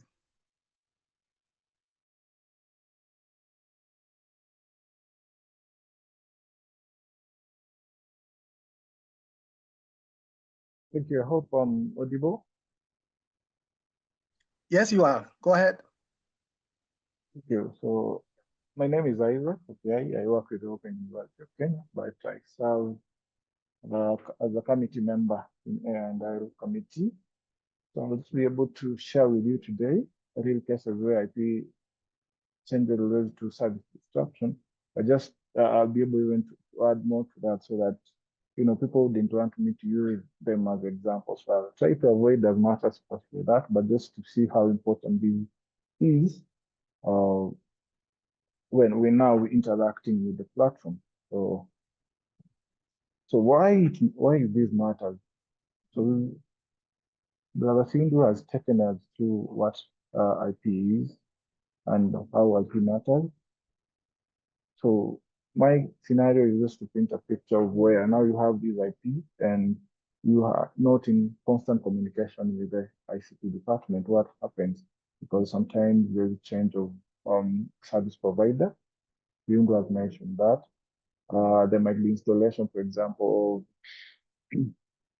or probably of a virtual private network that you have no idea of. So there are so many things that would play a role when it comes to access of these resources that we as librarians probably we have no information about. So what do we do? So I'll print a scenario of how it works at my institution. So I ensure that I'm very close to ICT, because most of the time when we get to hear of probably there will be internet distraction for an hour and two, we need to get interested and just get to understand why this distraction. Probably it's because we are changing from one service provider to another. That might be the reason. So as librarians, we have to play a role in this. We have to ask and just get to understand why are we not going probably to have internet in the next 2 days or in the next 1 hour. So if we get to know why, then some of these issues that we usually face we will not face if we were involved. So real world cases where I know I used to work at a university close to the border. And one day students tell us we have no access to any resources. So we were wondering why. So I followed up with ICT. I'm assisting librarian, so I got interested and I just wanted to know. Prior to that, the ICT department had made a communication that tomorrow we will not, for just an hour, we will not have internet access. So, and now for 3 days, our students could not access these resources, and they came to us and we were wondering why. Now, going to the ICT department, there was installation of a firewall. So now, when this was done, we couldn't now have some of the IP addresses for service providers who provide us with resources were blacklisted. So our students couldn't access that because we are in this network. So we had to ensure that our whitelisting was done. Another aspect is when now also we had a new internet service provider. So I think we were using, I think it was Safaricom then, because we were a small institution and we were just building up. So when there was now introduction of Telnet, still we had challenges of accessing. So these are two things that usually face us, especially in growing institutions, that we have to be keen and make sure that whenever there's a change, whenever there's a communication from ICT that this is going to be done, then we have to be forefront of just understanding what's happening. So after that, now you need also to report to KLISC that probably there have been change of IP address, now we've moved from. So we are having a discussion with a member of my team where I was when we had no access to these resources. And the frustration that was there among students, especially the postgraduate students, we could not handle it. So I was saying before that we have to ensure that we're part and parcel of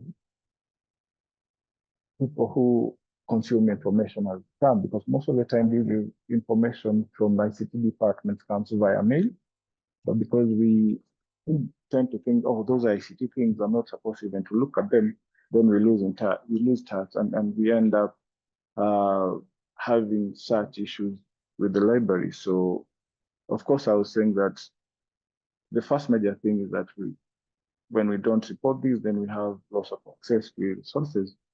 Another thing is total frustration among the team, and of course, not meeting deadlines.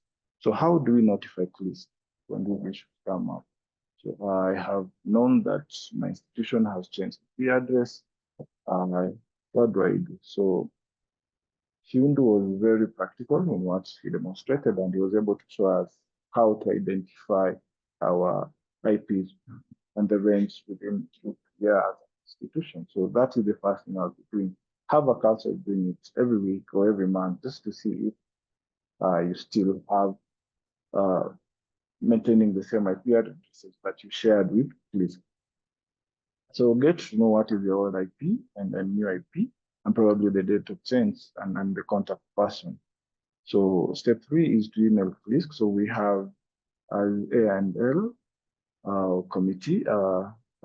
Email address is literacy@klisc.or.ke, and also this should be copied to info@klisc.or.ke. So this is how you get in touch with us. And probably later on we'll be able to share, because now AIL committee, we are divided ourselves into, and I think Professor Prof would shed more light to, so that we are six members among our team, and the people, we've divided Kenya into different regions, so that people who handle different regions, I think Prof will be able to share. Probably if your university falls within some certain region, then there's some specific people. After you share the mail, then you can follow up probably with a call if they haven't gotten back to you in a day or so. So you can get in touch with a specific person who will be able to handhold you and work with you in order for you to even have access back. So the fourth step is for awaiting of confirmation, even for invitation. So if you have someone within CLISC that you can get in touch with and have that conversation with about you having no access, then that person will be able to confirm with you, follow up with be it the ICT committee or the necessary channels within KLISC, so that you may have the service back. So after that, you can avail this test and access to confirm if now you have access. So what are the good practices that as an institution, as a library, we need to do? So probably time and time again, have an IP change log. So you just have documentation with yourself that probably this is my IP range, and if you now go and check and realize that there's a change, then you can indicate that within the documentation. So from this date, this is a practice. You don't have to do it, but I mean, for me, it works perfectly. For me, I've worked probably in different institutions, and this is what I've been doing. If you ask me where I started, I still have documentation of the IP address for there. So that if you ask me a question, wow, I don't have access, what's happening? So I can go back and say, this was IP address within this certain date and this. And now we have this. So even if you share it with KLISC, now we are able to know that you had this as your IP address, but now you've moved to this, because it's good to know where we are and where we're going. So it's very important to have a documentation of the change log of the IP. It always involves library ICT staff. Now, as a librarian, one of the questions that you should be close with is the system librarian, because now system librarian would understand the aspects of IP change and also get in touch, because they speak the same language in the ICT department. Then this is the person who can just get in touch with the ICT department to ensure that whenever these changes are made, then he is abreast. So the same way you nominate a simple contact person for KLISC, so that whenever these, we wouldn't want to have a scenario of the university librarian is communicating with KLISC, and again, probably the system librarian is also doing the same. So if we have one contact person, if we decide that probably we'll have the system librarian to handle this, or we'll have the university librarian to handle this, then that would be good. Now we have this one channel.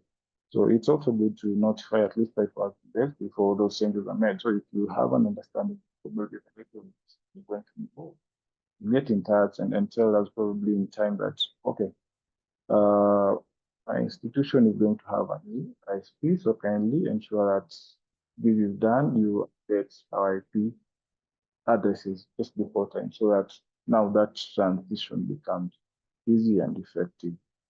So I was given 10 minutes. I think I've within those 10 minutes. So just a closing thought is that an unnoticed IP change can silence a whole library. But a timely email keeps knowledge flowing. Get in touch with us in time, then we'll be able to sort you out. And your transition from one IP to another would be seamless. Your users will not even know that this change has occurred. So thank you. This is part one of the presentation. I don't know if there's someone else should come present before, or I just go to the next presentation. Just go to the next one and sum it up.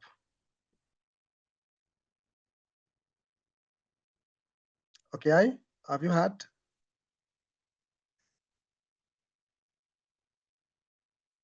Members, if you have questions, you can put them on the chat. Okay, I would like you to finish it up because we are now on time. It's like our time is up.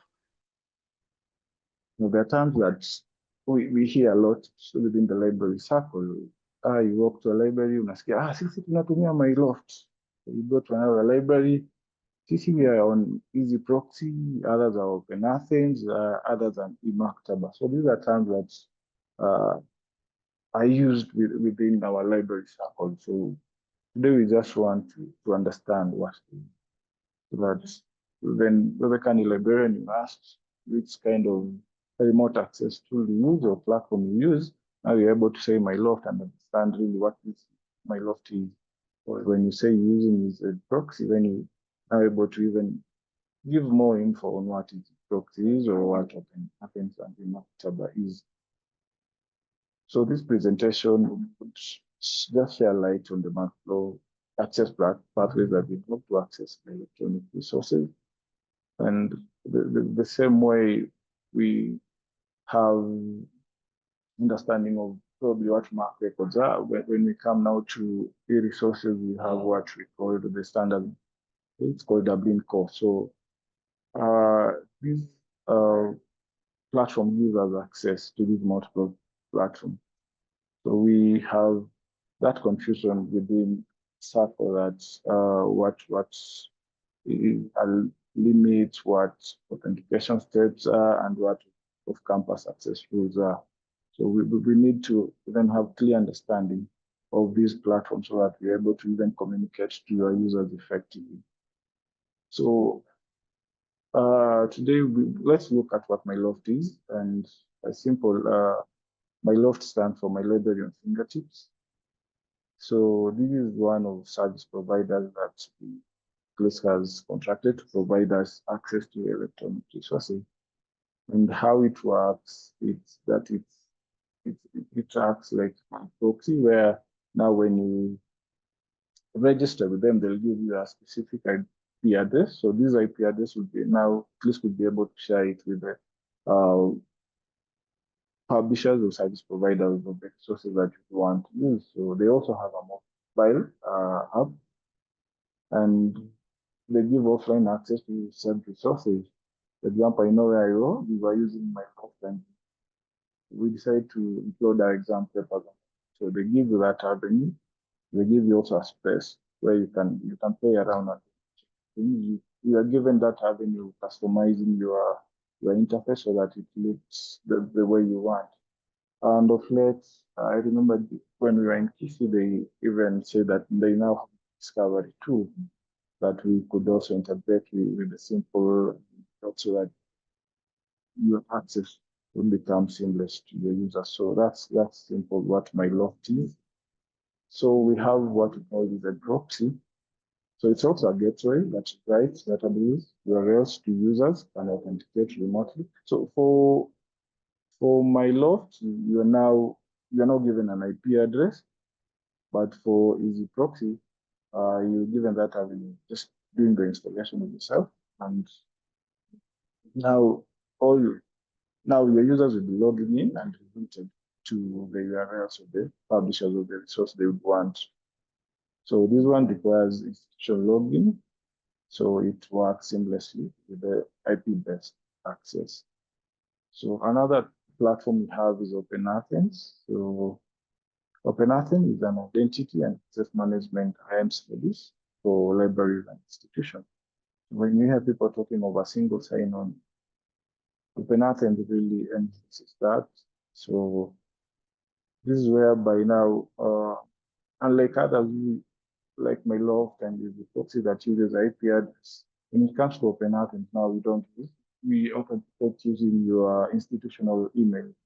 So the email you use the username and password for your email is the same one you use. So what happens is that the service provider is able to share with the publishers domain, like if it's Open University of Kenya, emails are oki@uk.ac.ke, or now it was oki@kabianga.ac. So kabianga.ac or uk.ac.ke is our domain. So what happens is that the service provider, Open Athens service provider, is now able to share with publishers. So instead of sometimes when you go, for example, it's you are given two options. You can log in or log in as an institution. When you now click on as an institution, then now you're asked to put a username, which is your IP, which is your email, your corporate email. Then the password. The password is your corporate email password. So with that, you're able to log in.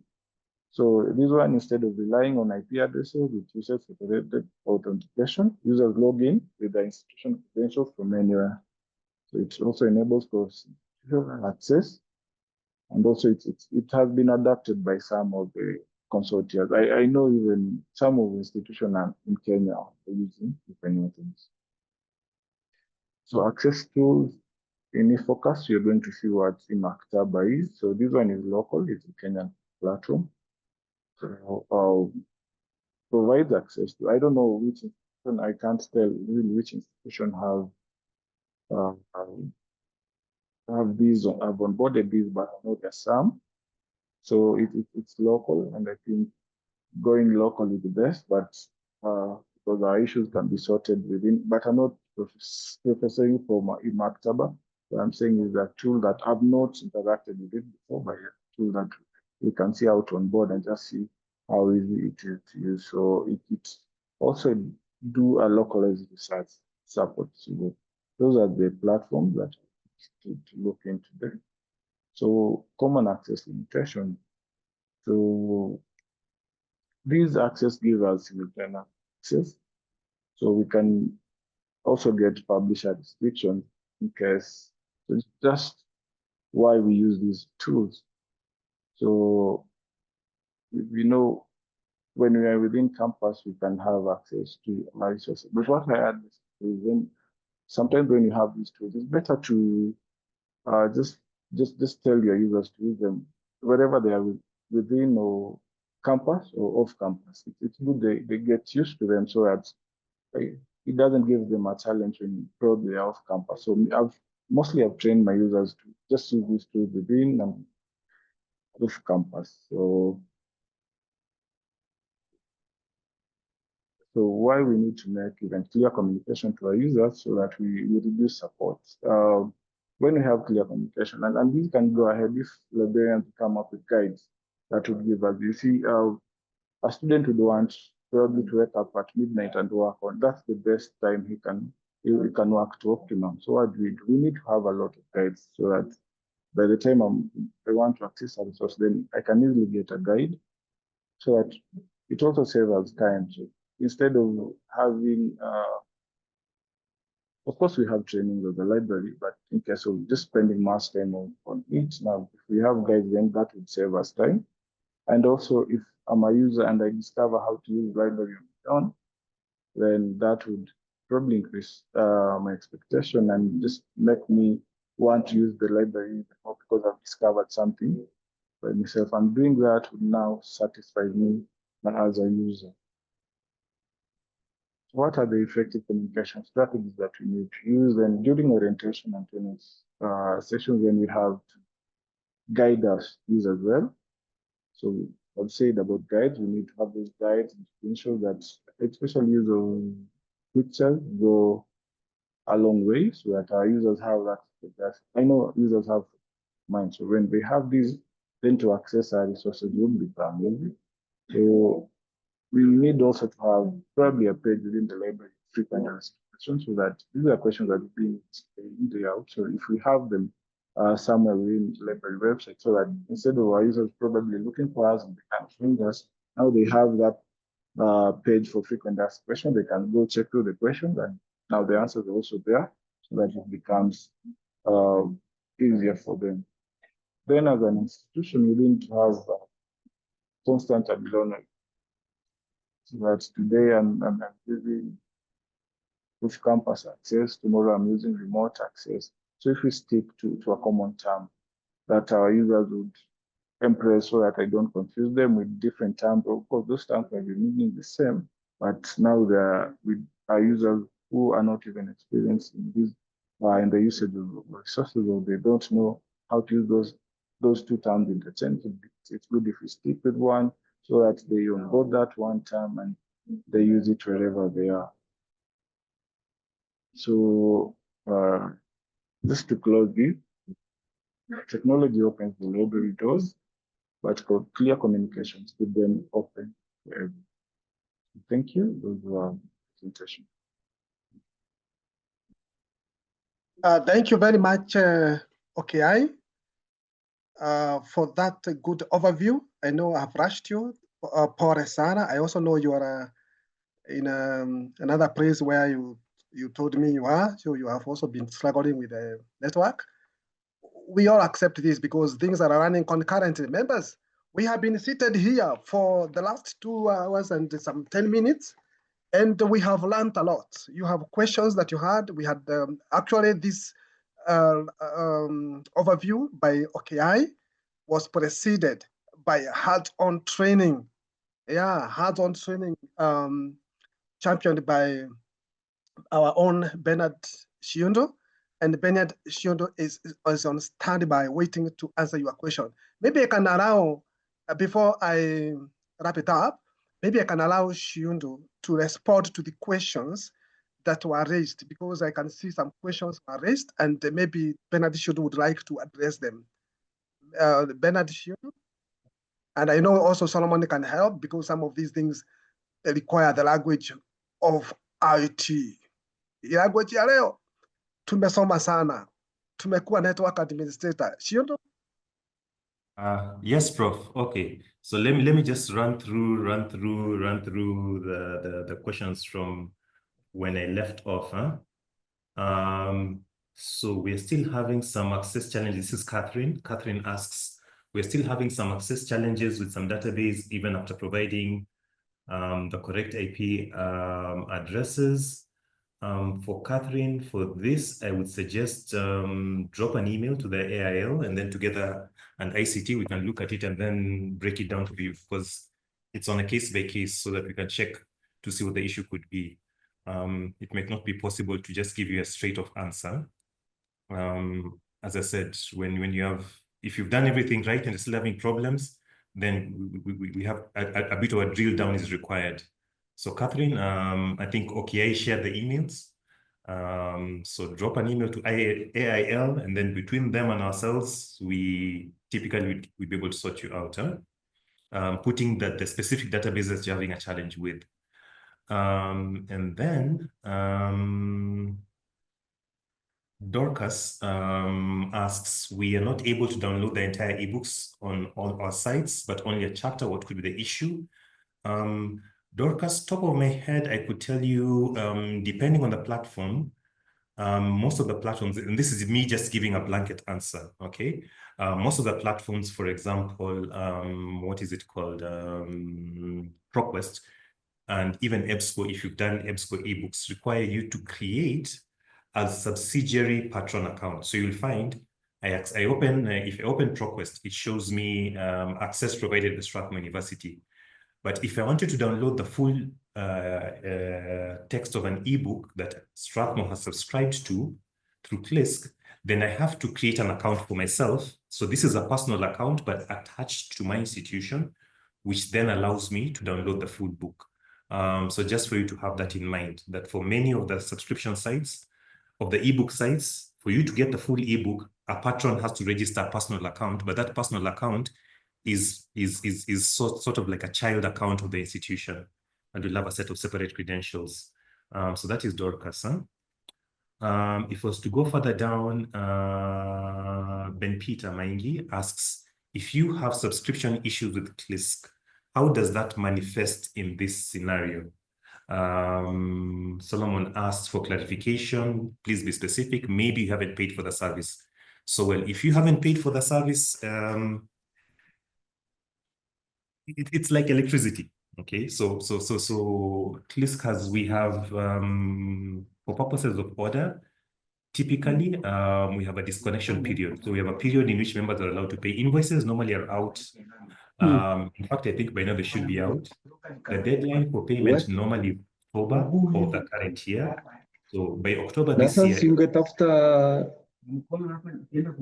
it is expected that members would have paid access. Okay? Usually by the first quarter of a given year, quarter one, latest by quarter two, if you haven't paid for the year that you're in, then you get disconnected. So typically, Ben Peter, that's what would happen to you, that if you have not paid up for the service to KLISC, you haven't paid your subscriptions to KLISC, then by Q1, latest Q2 of a calendar year, you will get disconnected and you will lose access to resources. I am using remote access for accessing e-resources in our campus library, but there's frequent loss of access to the resources for my users. This is Anderson asking, what might be the reason? Now, this might need a bit of a drill down, because when you talk about loss of access, it's not clear whether you have access to remote X, but then through remote X, you're no longer able to access the resource, or whether the lack of access is you're not able to access remote X. So it's not clear. So I'll speak to the assumption that you have access to remote X, but you find yourself unable to access content. This would most probably be a provider issue, but I hope you appreciate that I don't use my remote X, but remote X has been phased out. The provider currently uses MyLoft. So that could be an issue there, but it's a provider that would most probably be a provider issue. So the scenario that I'm adopting here is I'm assuming you have access to remote X, it's working fine, but then you find yourself having challenges accessing resources. That's a provider issue. You probably then want to have a conversation with Sila Toll, who's the point person for remote X. But then again, if you reach out to ICT, we can link the two of you up and then you have the conversation. But that would need a bit of a drill down. But just to have at the back of your mind that remote X has been phased out by the provider, they're now using MyLoft. And typically what happens in these scenarios, then you have reduced support for a product that has since lapsed out of mainstream usage. Isaac has put in the emails there that you want to have in mind, literacy@klisc.co.ke and info@klisc.co.ke. So when you have questions, all the people that I've mentioned here probably need to make some clarifications. That is your magic contact. Do we have any certification for this training? It may be required in an interview somewhere. Prof can answer that for me. The KLISC dashboard is currently down. Can it be fixed for better support? Yes, we'll look into that. Our apologies for the inconvenience. Someone is asking for a recording. I think that will be provided as well. And I think that covers the questions that I have seen in the chat, unless there's someone else with a burning issue. Okay, Bernard and Chair, may I add actually about the issue of Catherine, challenges with some databases. The databases that are subscribed by KLISC, there are some we pay for, and there are others paid for by EFA. If you contact the chair of governing board and info@klisc.or.ke, there are those ones paid for by EFA, which you need to fill a form, which Arnold Manz will forward for you to access. The ones we pay for are the ones that you get with the IP immediately after that. So you've got to agree with the FL. And there are some also which were paid by INASP. Those institutions that were there earlier access those ones. And so just get information from Agava and the other teams on which databases actually you may have to access. Now, Anderson Remote X is working well. We are using it. And I think it was even upgraded some times back. So I think the best thing is for you to contact Sila for this. And what else? Yeah, I think that's now the issue of KLISC dashboard. Of course, we are using IP registry and we are still working on that dashboard. But the issue is, us in ICT and KLISC may not be able to get to IP registry and know exactly whether what you submitted to IP registry is what is submitted to KLISC and so forth. And so I think let's maintain that as we work on the dashboard. Okay, that's what I had. Yeah, thank you, Co-Chair Solomon. I know I will give a few minutes to our chair, our overall governing board chair, Professor Arnold. But before I usher him in, because after him, we will just finish up this training. There are things that are coming up from the questions that members are asking. One, that this training is very critical, that is hands-on, especially the hands-on part. Bernard, we needed to tell you that we have enjoyed. You have taken us back to the IT class, and I have literally said that we have now become network administrator, and we are going to work with the IT people. As I sum it up, I would like to say, members, though Bernard and OKI have told us a few things that they have covered, which look in their own way, they have summarized it very much. But I have learned that we have covered issues about network configuration class. This was a network configuration class. That is what we started with. And now you know a number of things that were covered. As much as there was an overview of IP address and access to e-resources. And we also learned about the same can be hindered by infrastructural policy issue. We have learned even how to identify them and what step to take. We have learned about IP address change, and OKI has even advised, can you be checking this after every 1 week or 2 weeks? Can you be doing this? Let's make our work easier by checking this so that when you are raising a concern, it is a concern that you have also verified, you are beyond doubt, what you are asking, what you are like putting forward to KLISC to address. It's like you have also done your background check.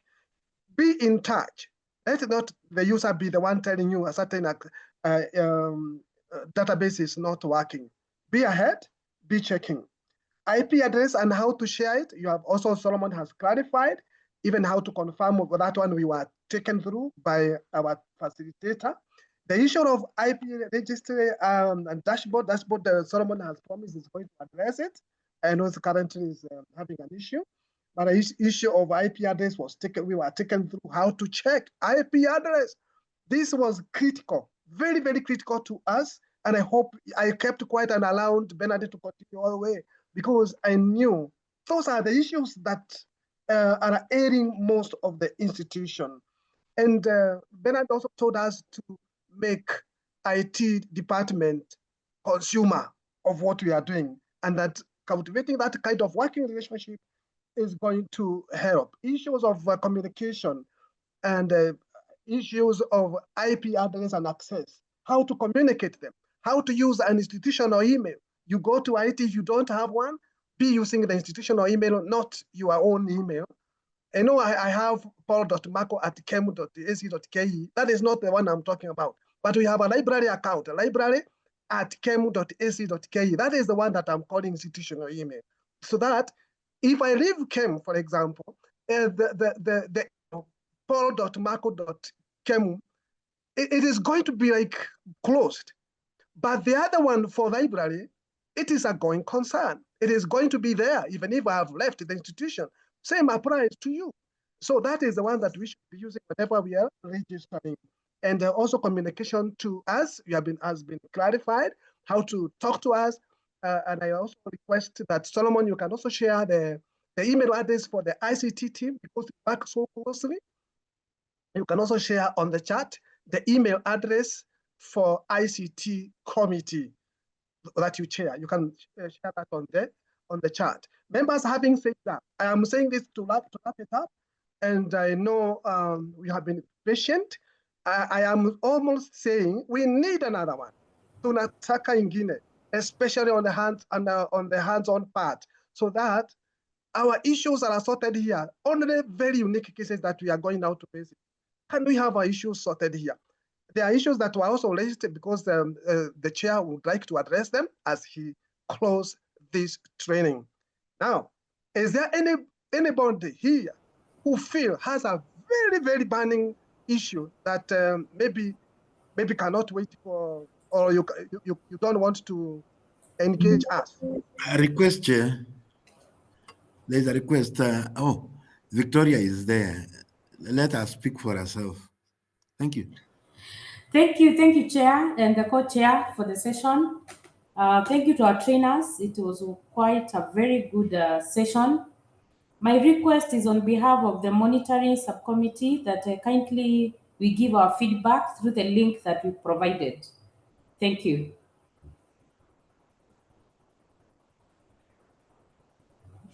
Right, thank you. Okay, thank you so much. First of all, let me take this opportunity to really appreciate Professor Gishoi. If you can just use the chat box to do some claps. Professor Gishoi and the team of AIL and Mr. Mutai Solomon and the team of ICT. Let's clap for them and just appreciate this wonderful initiative. And maybe if I can just add my voice, all has been said, and we are there to support all of you members to ensure that you have return on investment. Whatever money you're using to subscribe to KLISC, to provide resources to your institutions, you can actually see the value. And our chair for monitoring and evaluation, Madam Victoria, is also doing a very great job with her team in tracking the usage, which we usually share during the AGM.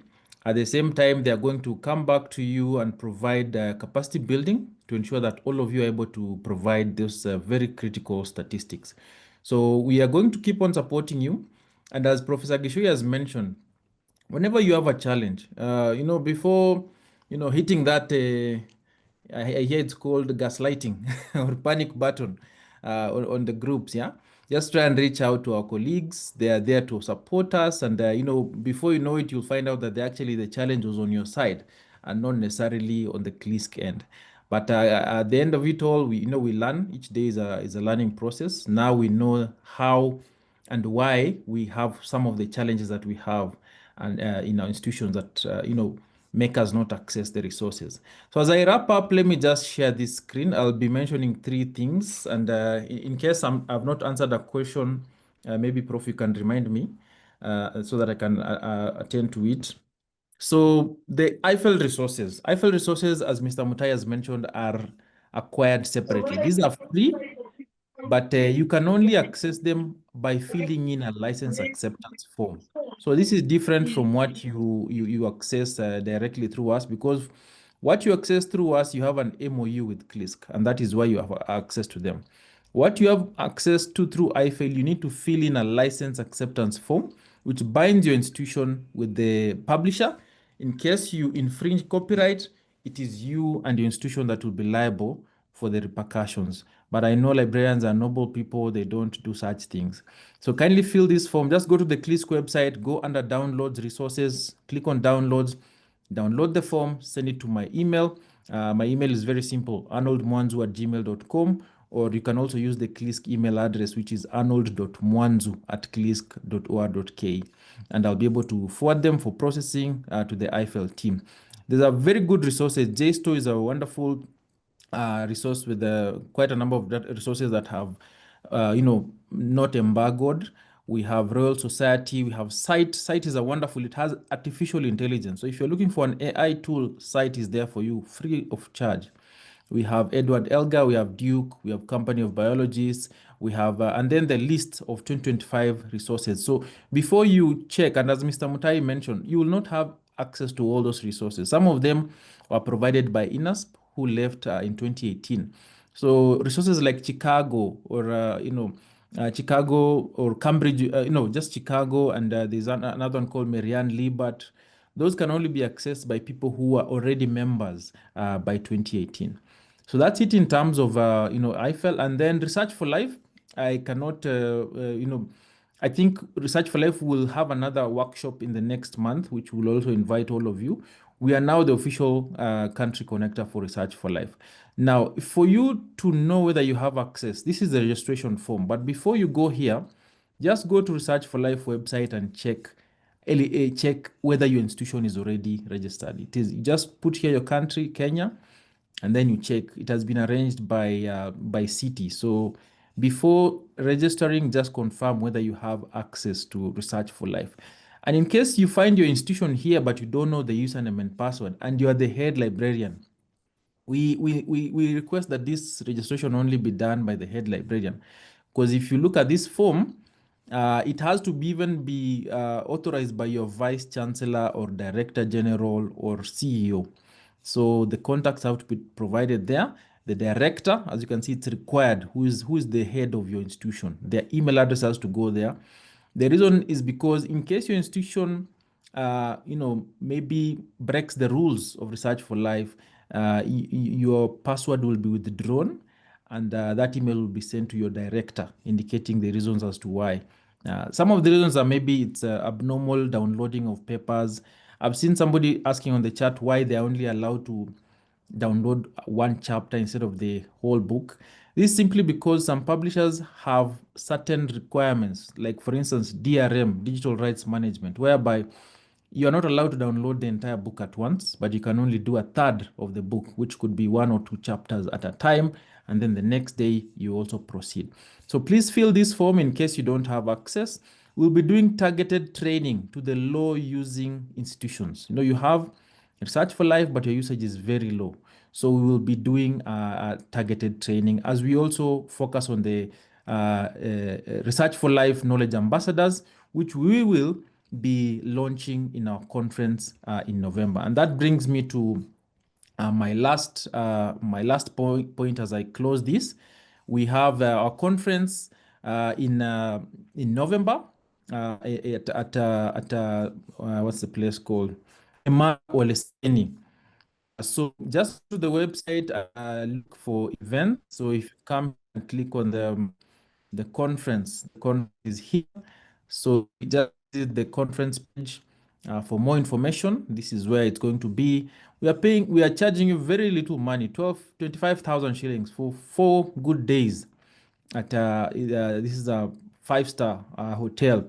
And we have the committee in charge of publications led by Professor Gishoi has received so many abstracts. So, and they're not just abstracts, they're very good abstracts with very good topics, timely for this time. And I ensure you that we'll have a very wonderful conference. You do not want to miss that. We have quite a number of participants coming from Nigeria, others United States, others Uganda and Tanzania. So if you've never been to an international conference, this is your chance. And just to welcome all of you, and we look forward to a wonderful time together. Otherwise, I think that's it from my side. I once again thank all of you. I've seen we have had a very good participation of about 140. And all of you have stuck up to now. I'm seeing we still have 129. So this is not something we take for granted. And we encourage you to continue attending our events. Otherwise, asanteni sana, and may God bless you. Yeah, thank you, Chair. I think there's 2 things. They were asking, members were asking whether you can share the recording. The other thing, somebody was asking about the certificate, and I think that is the overall chair who can respond to that. But I am reminding members before we ask chair to comment on that. There is that link, members, that has been shared by the chair of monitoring and evaluation committee. Let us where we can improve. We want to be told where we can improve. Tell us. It is the opportunity now you can tell us, even for this training, because we are going to organize for another one. What else do you want us to improve? Tell us. Feel that link, click on that link and tell us where we need to improve and where we have also done well. Si utupigie tu makofi hapo tu kidogo. Chair, you can, I think I can ask, we were started off by a member, and we can also be closed off by a member praying. Chair, you can comment on the 2, and then we pray and we call it a day. Thank you very much. So definitely we understand the need for, capacity building, and some institutions, require these trainings in terms of their appraisals and CPD points. I also assure you that we are working with NITA to register our training so that they can be eligible for CPD points. For this training, as a governing board, we are going to provide certificates, but we will be providing only to those who have registered via this Zoom. So if you registered via Zoom and you maybe provided incorrect name, maybe you might want to go and edit so that the name that reflects on the certificate will be accurate. So expect certificates for this training sometime in the course of this week or early next week. Regarding the other question on the other question was on recording. the recording. Yes, definitely. It will be sent automatically via Zoom for all those who registered and even those who registered but were not able to attend. Yeah, thank you. Thank you. Now, can we have a member pray? Yes, I want a volunteer. This is our KLISC. This is our consortium. Any member who would like to volunteer?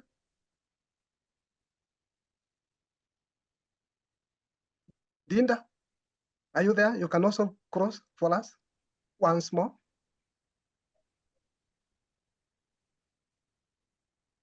Close for you. Let's pray. Go ahead. Father, in Jesus' name, I want to thank you for this meeting. I want to thank you for our KLISC members, KLISC officials, Almighty God. I want to say the Lord, it was a very good training. It was very interactive, and I want to thank you, God, for the trainers. We pray that, Lord, you may bless them, you may add knowledge and them, and then we meet again for another training for Research for Life. I bless you, my Father, because you have been a blessing to us, Lord. As we close this meeting, God, we pray that your peace be with us. In the name of the Father, the Son, and the Holy Spirit, we pray and believe. Amen. Amen. Thank you, members. Conference is coming. Submit your full paper. And if you have not heard from us, please let us know. Let us know so that we can have a conversation. God bless you. Have a good day. Bye, Prof. Bye. Thank you for your contribution.